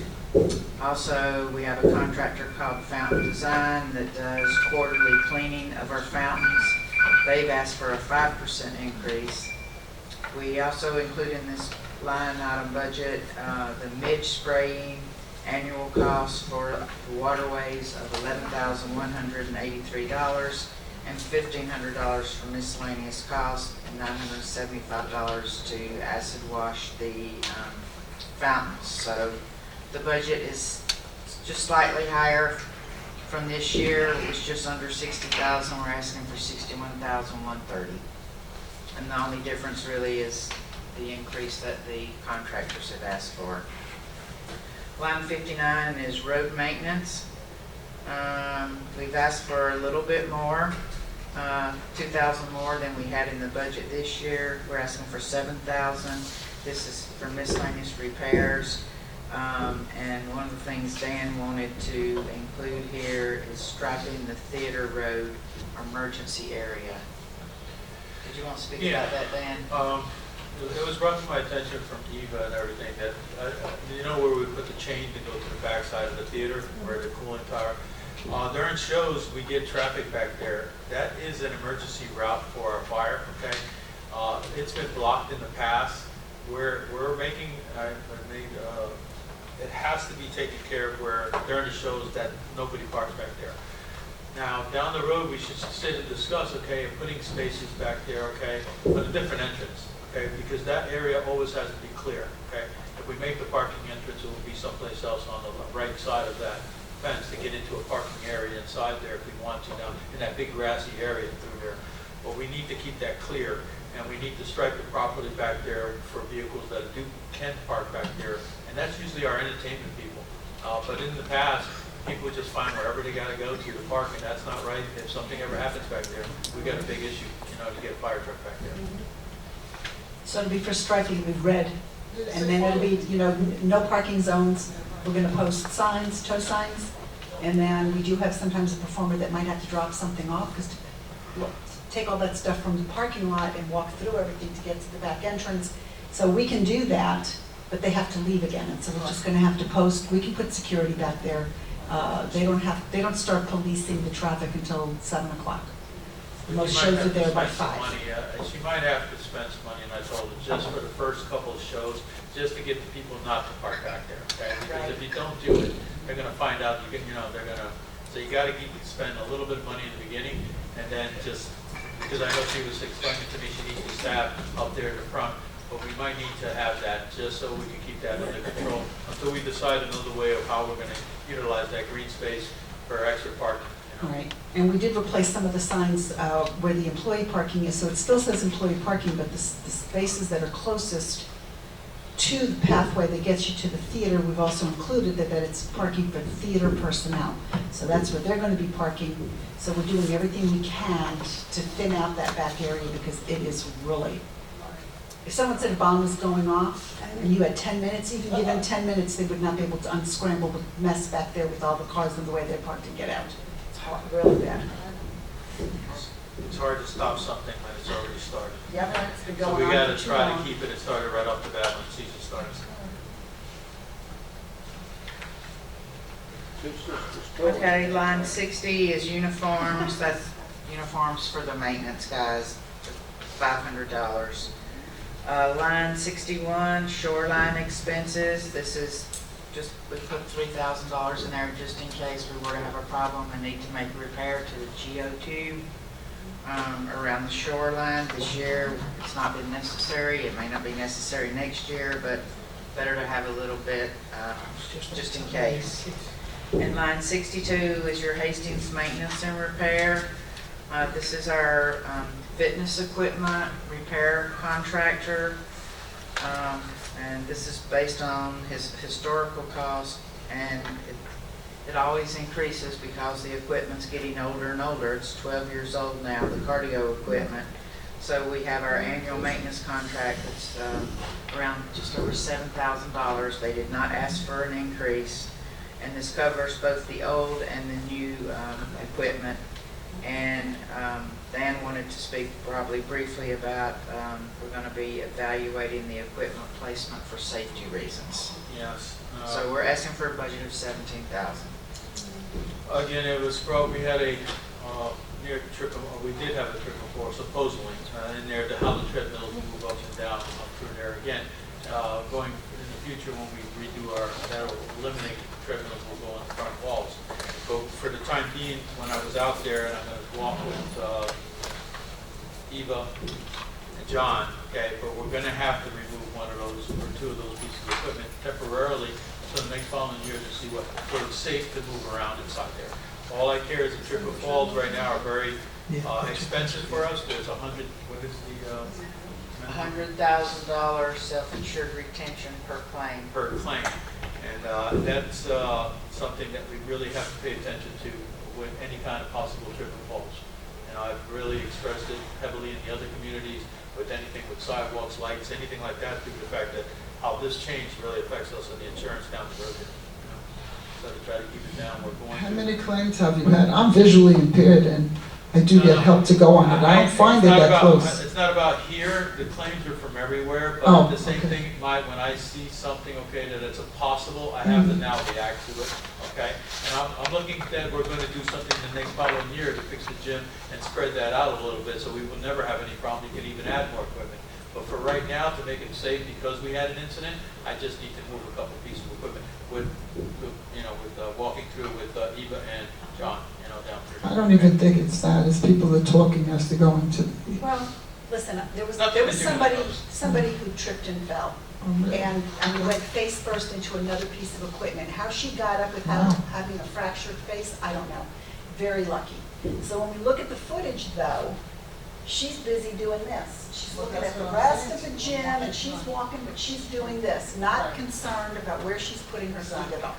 But our treadmills move. The problem that I have, what happens Yes, they do. there, They travel. they travel, and then the plugs They show, do. and that's what the problem is the plugs then get exposed, and that wire then is a possible trip hazard. Gotcha. So what we're going to try to do is, again, I don't think you're really going to notice this, but we're going to try to do it as minimal as possible, but to spread it so that it's safe, that's all, for a while.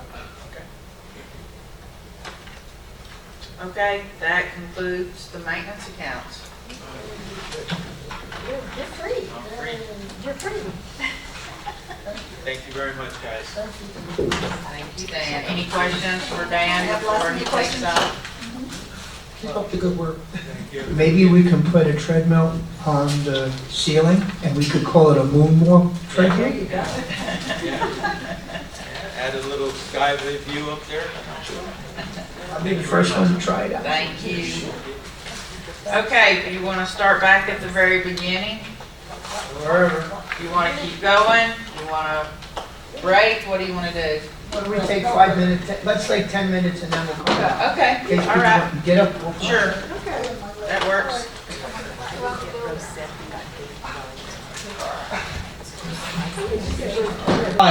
Okay, Okay. with the games we did. All right, so now we're going to start at the beginning and we're going to follow the budget instead of jumping all over the place. So, and this should go a lot quicker.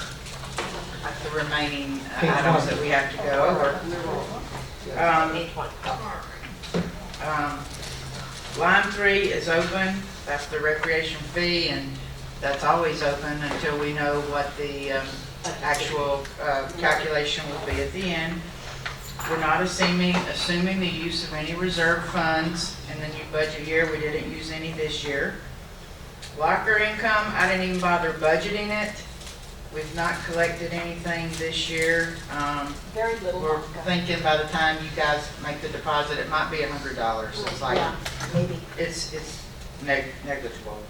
Interest income on line 6, I only budgeted $6,000 this year, but as you can see, I'm expecting us to come in around $21,700 over budget, and that's a function of higher interest rates, but we all know the Fed's talking about starting to lower the interest rate, so I don't want to be that optimistic for the next year, so I'm being conservative and dropping it down to a budget of $12,000 in interest income, and that's the earnings on the all the multiple reserve accounts we have.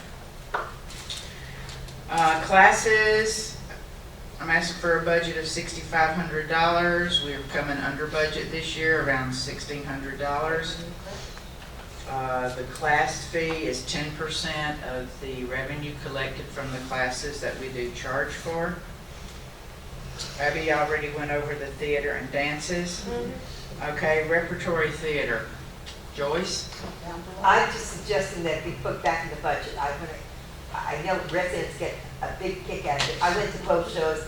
I wish more people came, but it's very impressive. Maybe they could just have one showing of it. Just a thought. I know it's a lot of money and maybe it's not worth it, but. Well, the issue is not how many shows. The issue is that you're spending $16,000 to $18,000 for minimal viewing, whether it's one show or two shows. Huh? It's usually $16,000. It's usually $16,000 to $18,000 that it costs to put it on. Yes. And in the past, I don't think they've ever collected more than $500. Here's the this past year on line 11, repertory theater, we collected $1,904 for the revenue from sale of repertory theater. Okay. I'd like to see it come back, and a lot of residents like to be in I think it. we'll review this next year. I don't think this year's budget, it's got to come out. Okay.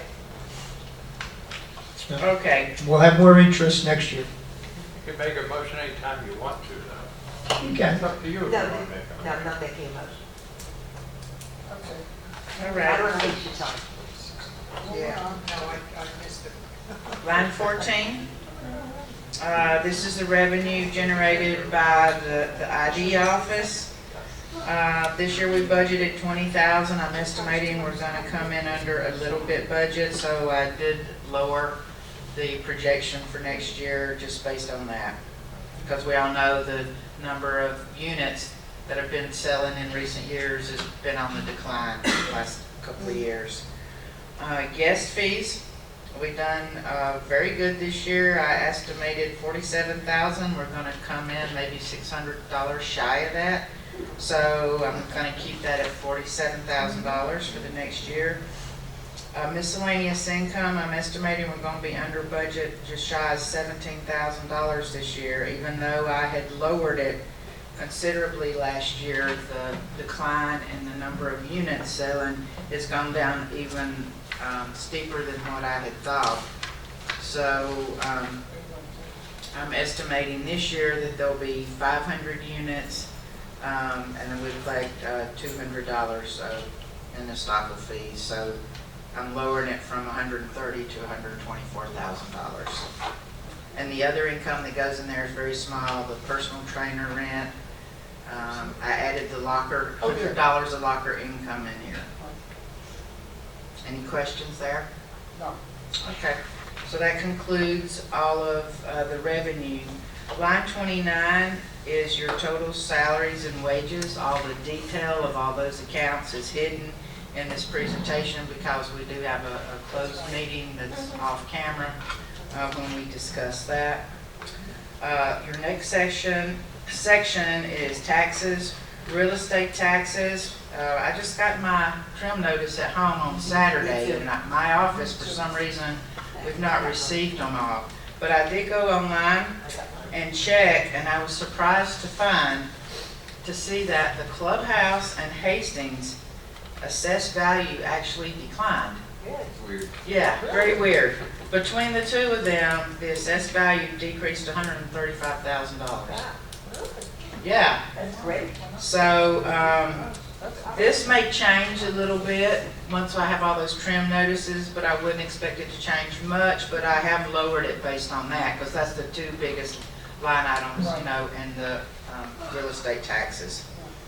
Personal property taxes, haven't seen that yet either, but that's negligible. Payroll taxes is based on historical record of 7.6% of your total wages. The next section is your insurance. Line 34 is all of our, the master policies that we have in place that just became effective August 1st. Your general liability, your property insurance, business interruption, the umbrella, the equipment floater, all those policies combined together. And I am told to expect perhaps a 15% increase next August, whereas this August I had budgeted a 30% increase. So you'll see that I'm expecting us to come in under budget because we had nowhere near a 30% increase, thank God. And that's what I had budgeted. So next year when insurance time comes around, I've lowered it from 30 to 15%. The one thing I did add in here, and this is not an absolute must, but I would strongly recommend that you consider keeping it in. As we mentioned earlier, with a new policy, general liability policy, we now have a $100,000 self-insured retention per claim. I don't expect that we will have many claims. I certainly hope not, and I would hope that the ones we do have would be a minimal cost. But just to be on the safe side, to be conservative, I'd like to at least add $100,000 to cover us in that event, because we've had to hire what is called a third-party administrator who will basically act like a private adjuster for our claims, and I've had to pay them up front to handle an estimated 16 claims over the next year. So I've parked that cost on the balance sheet of Centerville Recreation, and that'll cost will be divvied up as claims come in through the year, and we know where those claims arise from. Most of our claims come from one community, and it's not this one. So hopefully we'll never need this $100,000. Maybe we won't need any of it. Maybe we'll need some of it, but I would certainly hope we'll never go over that. But I've added it just the same if you guys are okay with that. Any objection to that? Better safe than sorry. Okay. Line 35 is your auto insurance. I've also budgeted for a 15% increase in this line item next August. This covers our one WPRF vehicle, as well as a trailer that we have, and an allocation of the insurance on Dan Cruz's vehicle. Line 36 is your other insurance. This is a group of policies that has a November 30th expiration policy. This is our, and again, these are master policies that are allocated between all three Century Villages. This is our employment practices liability, our crime and fiduciary insurance, our cyber security policy, and our workplace active shooter policies. Those go up slightly like everything else every year, so I'm budgeting for a 20% increase this year. We are coming in this year around $2,000 under budget, so the budget request is flat for this next year for those policies. Can you hold on for a second? Sure. That was, I'm just gonna give you an update. Dave is in the operating room, they're putting the pacemaker in. Evidently, they put an external one yesterday, today going inside. They're not doing anything with the blockage yet, but he's okay, just keep him in your prayers. Oh, absolutely. Thank you. Thank you, Fausto. Line 37 is workers' comp. Our workers' comp rate is terrific. Our mod is so good, we get a 15% discount. on our workers' comp premiums. We're coming in slightly under budget this year, $650, and I'm estimating $12,214 next year because all of the rates across all classifications slightly decreased as of our new policy, which kicked in this past July. Line 38 is our payroll health insurance for the employees, or health, dental, life insurance, and 401k cost. The bulk of this is, of course, health insurance, and I've budgeted for a 12% increase next year. That again is something that never seems to go down, just continues to go up. And we bid it out every year with, probably 5 or 6 carriers with health insurance. So total insurance of $1,154,000 for next year's budget. Any questions? Okay. All right, so now we can skip forward to page 4 of 8. Yeah, line 67, security. They have asked for a 5% increase this year. So this is the budget, $790,835. That's with the same level of hours and guards and everything else that we currently have. Any questions there? Nope. Line 68 is the cost of the ID office. This is the monthly billing that we get from our ABDI system. So the annual cost is $3,540. This also includes the cost for the supplies and the ribbons and the cards. And it's amazing to me, I don't know what's going on with the IDs, but twice this year, we've ordered 4,000 cards. You can see we're coming in over budget, around $3,300. And I went and looked back the prior year, we ordered cards twice. And with the number of units being sold declining the way they are, I don't know how we seem to be going through more cards, but. Because you have more renters. Yeah. You have a large turnover of renters. Renters, yeah. And we're also giving out a lot of temporary cards while we're trying to work through issues. There's a lot of that. Because I've gotten involved a lot more in some of the stuff going on. Right. Okay. Also, we had budgeted to buy a new printer, which we did not do this year. So I've added it into the cost for next year, just in case. Because we only have the 2 printers there, and they're very expensive printers. They're like $3,500 printers, unfortunately. So, any questions there? Okay. Page 5 of 8, line 70, this is communication. This is, a lot of things put together as well.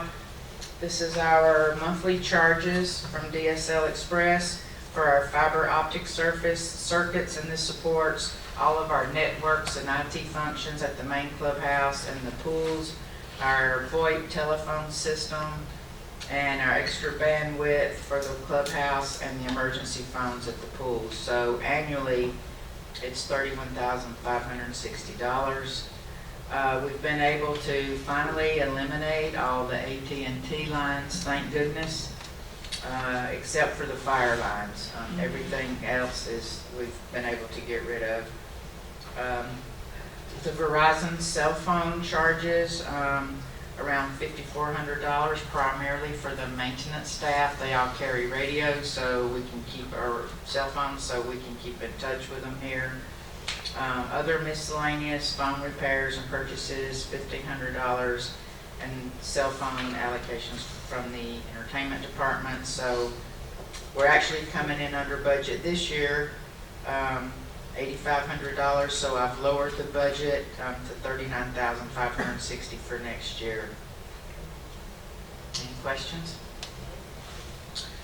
Line 71, sanitation. This is for trash removal at the main clubhouse in Hastings.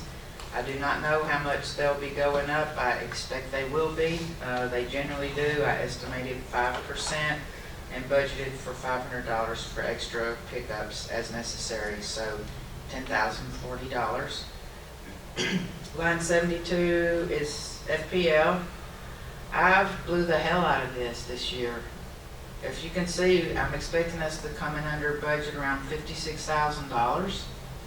FPL will not tell us what their increases are going to be until the fourth quarter of the year, and those increases come into effect January. So because I had no way of knowing, based on history, I budgeted for a 15% increase. Well, it didn't go up nearly that high. So this year I've lowered it from 15% back to 5%. So I'm putting in for $415,000 versus $450,000 for this year for FPL, and hoping that'll cover us. Water, Palm Beach County Water Utility, I have confirmation directly from their financial director, effective October 1st. Our water bills are going to be going up almost 4%, 3.887 to be exact, which is 75% of the adjusted gross income. And it goes up on that basis every October 1st.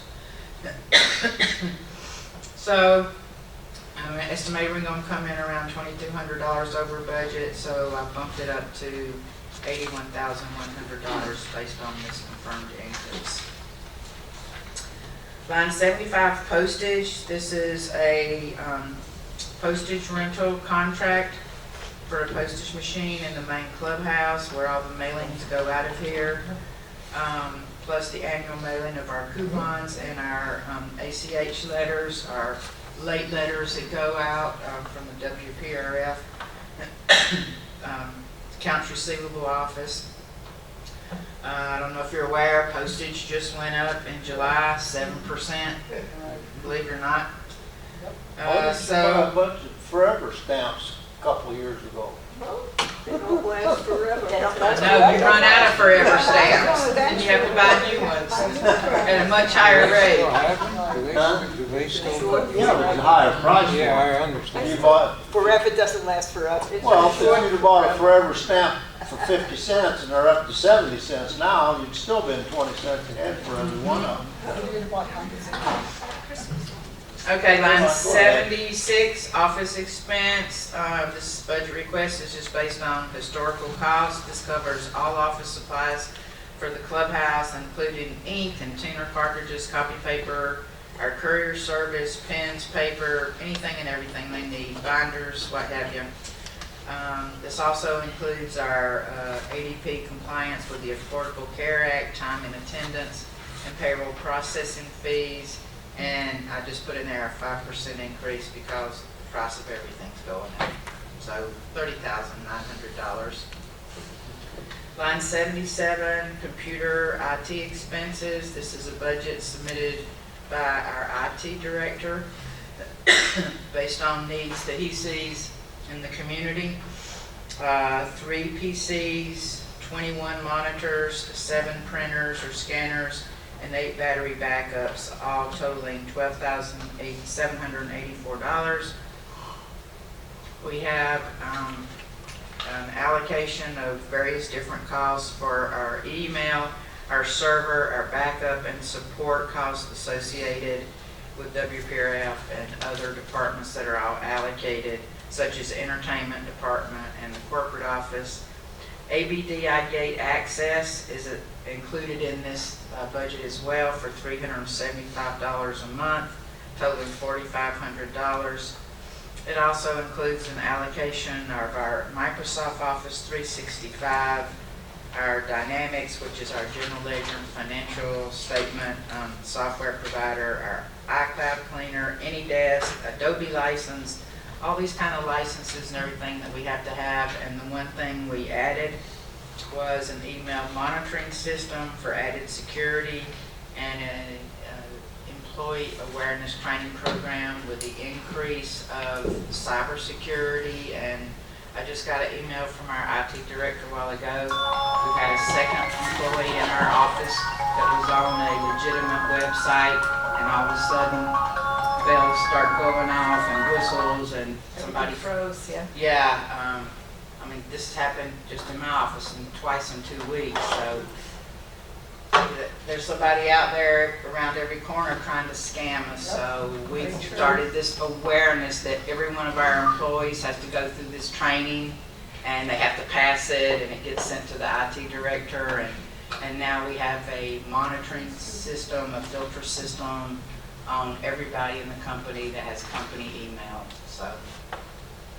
Unfortunately, it costs us to do I have business. a question. Yes, What sir. is the difference between the ABDI $295 a month on line 68 and the ABDI expense on what we're talking about now, on line... I know what you're talking about. Huh? I know. Okay. It's a bill that's split into 2 different pieces, and I Okay. forget why we split it into 2 different areas. I'm trying to figure, because one is almost 300 and the other one's 375. Yeah, 'cause So the the bill- total ABDI access is almost $700 a month. Yes, it is. Okay. It used to be $375 a month, and when we went, I think it was when we went to the cloud-based version of their program, is when they added that additional fee, and that's when we started putting the part of that fee under IT. Just a question. No, good question. Line 78 is copy machine.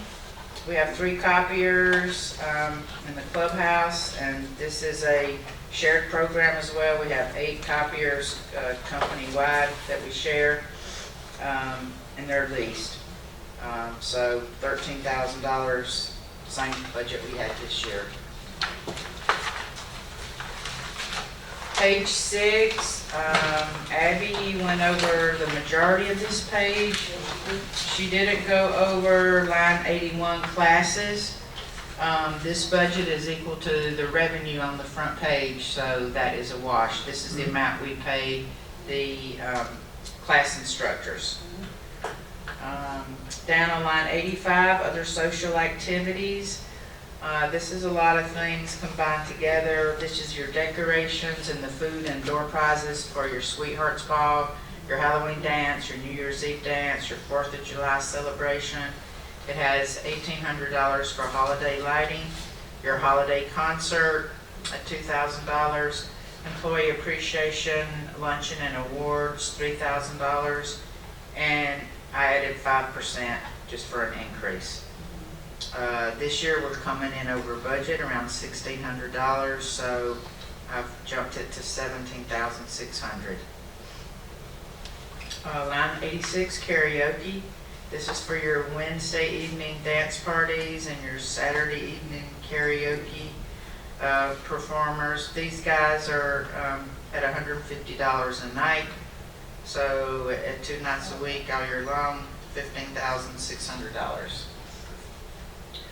Line 88, this is your independent fitness instructors that teaches a variety of classes. We have classes 4 days a week, 3 classes 4 days a week, and 1 class on day 5 on Friday. And the hourly rates vary from $30 to $65 per hour. We're adding an adaptive yoga class once a week in the season only for $880, and we have 9 water aerobics classes per week at Hastings and the guest pool. So a budget of $42,480. Any questions? Okay. Line 89, printing. This is for the recreation payment coupons, various other printing, and I added 5%, so $10,530. Line 90 is one of Abby's lines, entertainment publication. She went over. Line 91, signs. This is for any new signage as needed around the clubhouse in Hastings. Some of the signs are peeling and are need replacing. Faded, yeah. Coming in under budget at $1,100 this year, so I left the budget the same for next year. Line 92, Abby went over, those are your master of ceremonies. Line 93 is ticket sales expenses. This is, the lion's share of this is your merchant services, and we get charged by Audience View. Our ticketing software, $65 per ticket, but then we collect $1 convenience fees. 65 cents. 65 cents, I said, oh, sorry, 65 cents, yeah. Yeah, no, we're paying $65 per ticket and collecting one. Exactly. Yeah, so anybody that purchases tickets with a credit card, we charge them $1 convenience fee per ticket.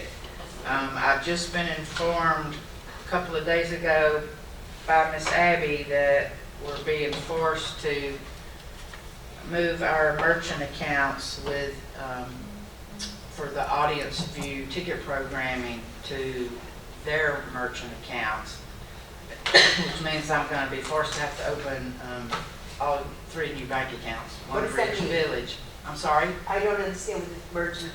All of our merchant, in this community, it's easy because the only thing that you accept credit cards for is theater tickets. Oh, okay. In the other 2 communities, we accept credit cards for multiple things. And those credit card sales have to be routed through what is called a merchant account. Oh, okay. Our merchant accounts are with Truist Bank.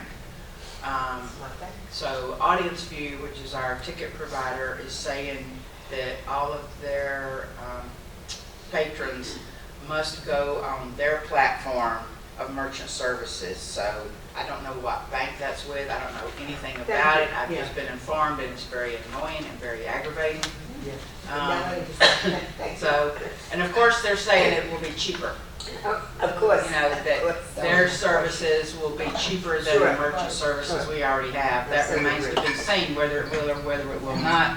I do not know, because I've not had a chance to even talk to them about it. Yeah. So, that's $25,000 next year. Line, page 7 of 8, line 95, auto expense. This is a significant reduction over this year, because this year we purchased a used vehicle to replace our one WPRF maintenance vehicle. And we had a third share of the cost of Mr. Cruz purchasing also a used vehicle. And this includes all the fuel and the repairs for your WPRF vehicle, Mr. Cruz's vehicle, and all the gators. The gators oftentimes have more repairs than the vehicles do, because they get beat up pretty bad being ridden around by our maintenance staff. So we're only asking for $18,450 this year. Line 96, bank charges. This is based on historical. I'm estimating we're going to come in under budget $2,500. That's even though the banks keep increasing the bank fees that they're charging because of the higher interest rates. We've been able to have earnings from the money sitting in your operating bank account that goes to reduce bank charges. So that's primarily why we're coming in under budget. So I lowered the budget to $14,800 for the next year. Recruiting expense, that's when Eva is looking to hire employees. I'm only budgeting $150. Abby went over our 3 licenses that we have on line 98. Line 99 is discounts earned when we pay our contractors and vendors early. Some of them offer discounts to pay closer, sooner than 30 days. The biggest part of this, though, is the discount that we recognize from your BMI license, which is one of those theater-related licenses. It's an annual fee that I pay up front rather than stretching it out over the year, because if you pay the whole fee up front, they give us over, as you can see this year, it was $1,363 discount. So I always pay that up front every year. Line 100, Abby went over that as well. No, she didn't. I'm sorry. No, she didn't. She did. This is coffee for the performers, Employee of the Month program, background checks for prospective employees, and crowd control training and other miscellaneous expense. I'm estimating we're coming in under budget $3,000 this year, so I lowered it slightly for next year to $4,500. Miscellaneous entertainment, Abby went over, line 101. Line 103, your accounting management fee. This is an allocation of the individuals that work in my office, both general ledger accounting, cash management, accounts payable, accounts receivable, payroll and benefits administration, budgeting, financial oversight, and IT, all those kind of things combined together, as well as our software vendor license for our accounts receivable system and our lockbox processing, which is a third party. So $187,750. Legal, I'm not budgeting for any legal fees. Don't expect us to have any. I gotta tell you, we're gonna sue you this year. Oh, okay. Get good for 100,000. Thanks for the heads up, Ruth. Delivered with a smile. Yeah. Line 105, honestly, I don't know. I'm only budgeting 10,000, but this is a shot in the dark. You could have one accounts receivable account that goes south, and it could easily go over this. In fact, I'm very surprised it's only at $5,000 this year, because I do believe there is a unit in this community that's coming up for our tax deed sales very soon that we have a pretty big balance on. I don't know where it is, but one unit can really throw us out of whack there. But I'm trying to be conservative on this side, so I'm just budgeting for 10,000, hoping for the best.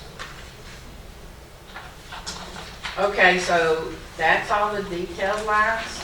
I can't believe we got through all of this today.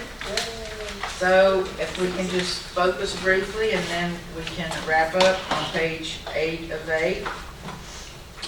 You'll see on line 108, that is the net operating expenses, which is your total expenses net of the revenue that we expect on page 1 of $435,750. So the way that breaks out is $64.64 per unit per month on line 109. As I said, we've been collecting $3 per unit per month for our contingency improvements and infrastructure reserve. So I'm assuming we want to keep that in. This year we've been collecting $4.32 in our windstorm replacement reserve. I've not put anything in here. That's completely up to you. Like Fausto said, maybe we should put something in there. I would love to see us put something in there, but I will leave that up to you. Before we talk about that, if you come down to line 113, this is the difference between the actual positive variance from the prior fiscal year and what I had estimated, because until we actually close the year end, which is around Thanksgiving, I won't know what that actual variance will be. So I always estimate it, and I always try to be very conservative. So that is to shore that up on the actual positive variance. That's given us a reduction of $2.42 per unit per month. On line 114, this is where I'm going to estimate for this year where our positive variance is going to be. You'll see up at the top on line 108, column E, projected variance. I'm estimating we're going to come in with a positive variance of $172,000, but I'm going to be off because I'm not perfect. I don't know, and we don't know what's going to happen between now and October 31st. So I'm only going to take $100,000 of that and reduce the coupon going forward. So that's another $1.06. So without consideration for a windstorm reserve, that brings us to $64.16, plus or minus this, the changes that we made today, net to $9,000 less than what we have up here at the top.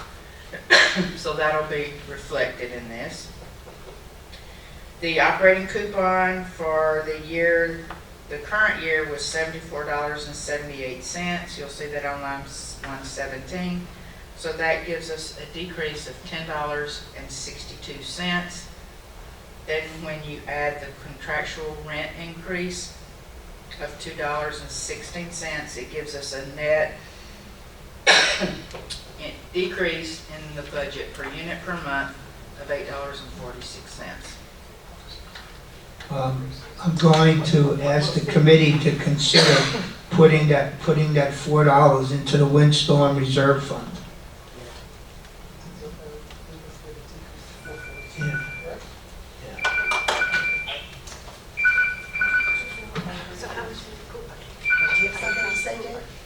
Yeah, I agree. I think we should put that money into the windstorm reserve fund.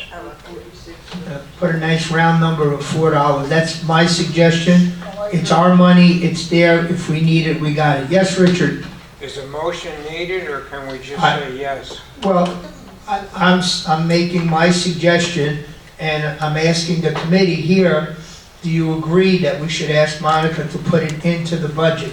Right, it was a question Yeah. before, I don't need a motion. I'm not making, I agree. You don't need a Yes. motion, right? Make a motion. You don't need, you don't need a motion. Monica said if you wanted to. She put took money it out, she left it out. Okay. What I'm saying, I think the committee, I'm asking the committee to agree to have her put $4 on that line. Okay, Yeah. yeah. Do we have And to? anybody disagree with that? Monica, put $4 on that line, please. Okay, thank you very much, guys. I think that's a very wise decision. So I'll run these few changes that we made through here, but you're still gonna be looking at a decrease of somewhere around $4.50. Yeah, we made two changes on page 3. You added the instead of 45, it's 54. Oh, right. 3,000. We have to make Page that adjustment. 3. Page 3, I know line 53, excuse me, line 54, I had that formula error, so I've got that, $9,500. Line 48. Line 48, yes, I've got that. Okay.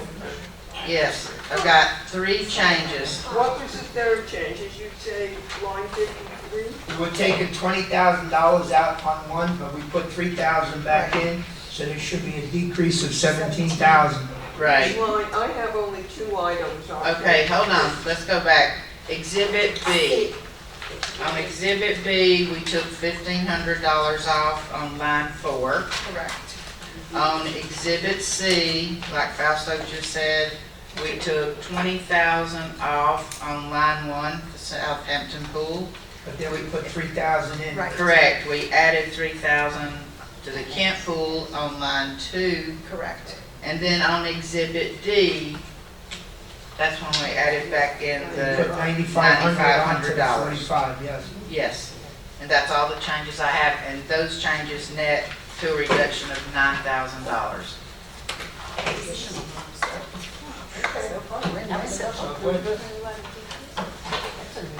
This is a record, guys.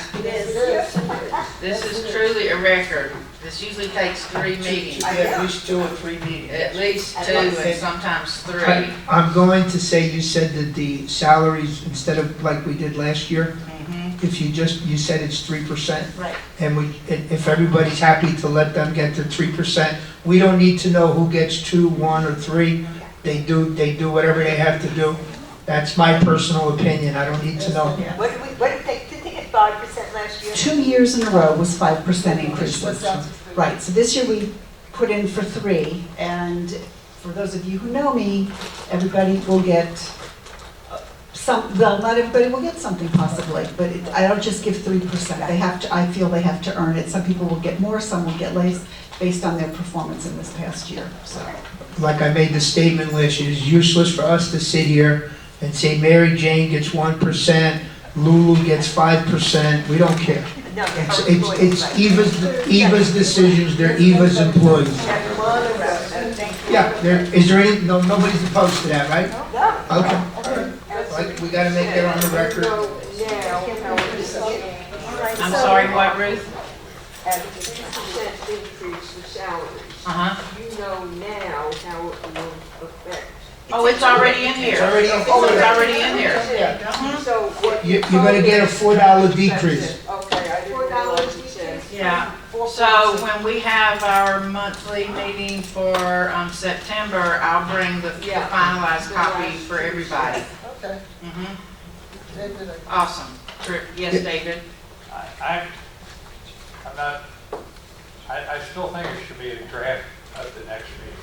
I'm not able to really think about all this. I have to study some of these. Oh, okay.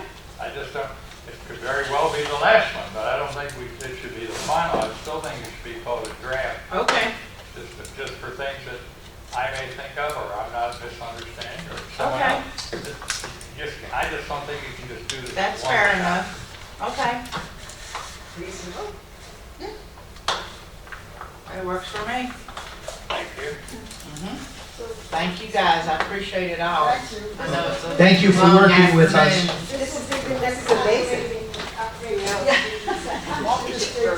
Yes, September meeting is, I don't even know how we have a meeting. All right, David, Veronica, can we take these or do you want them back? you can take them, I don't need them back.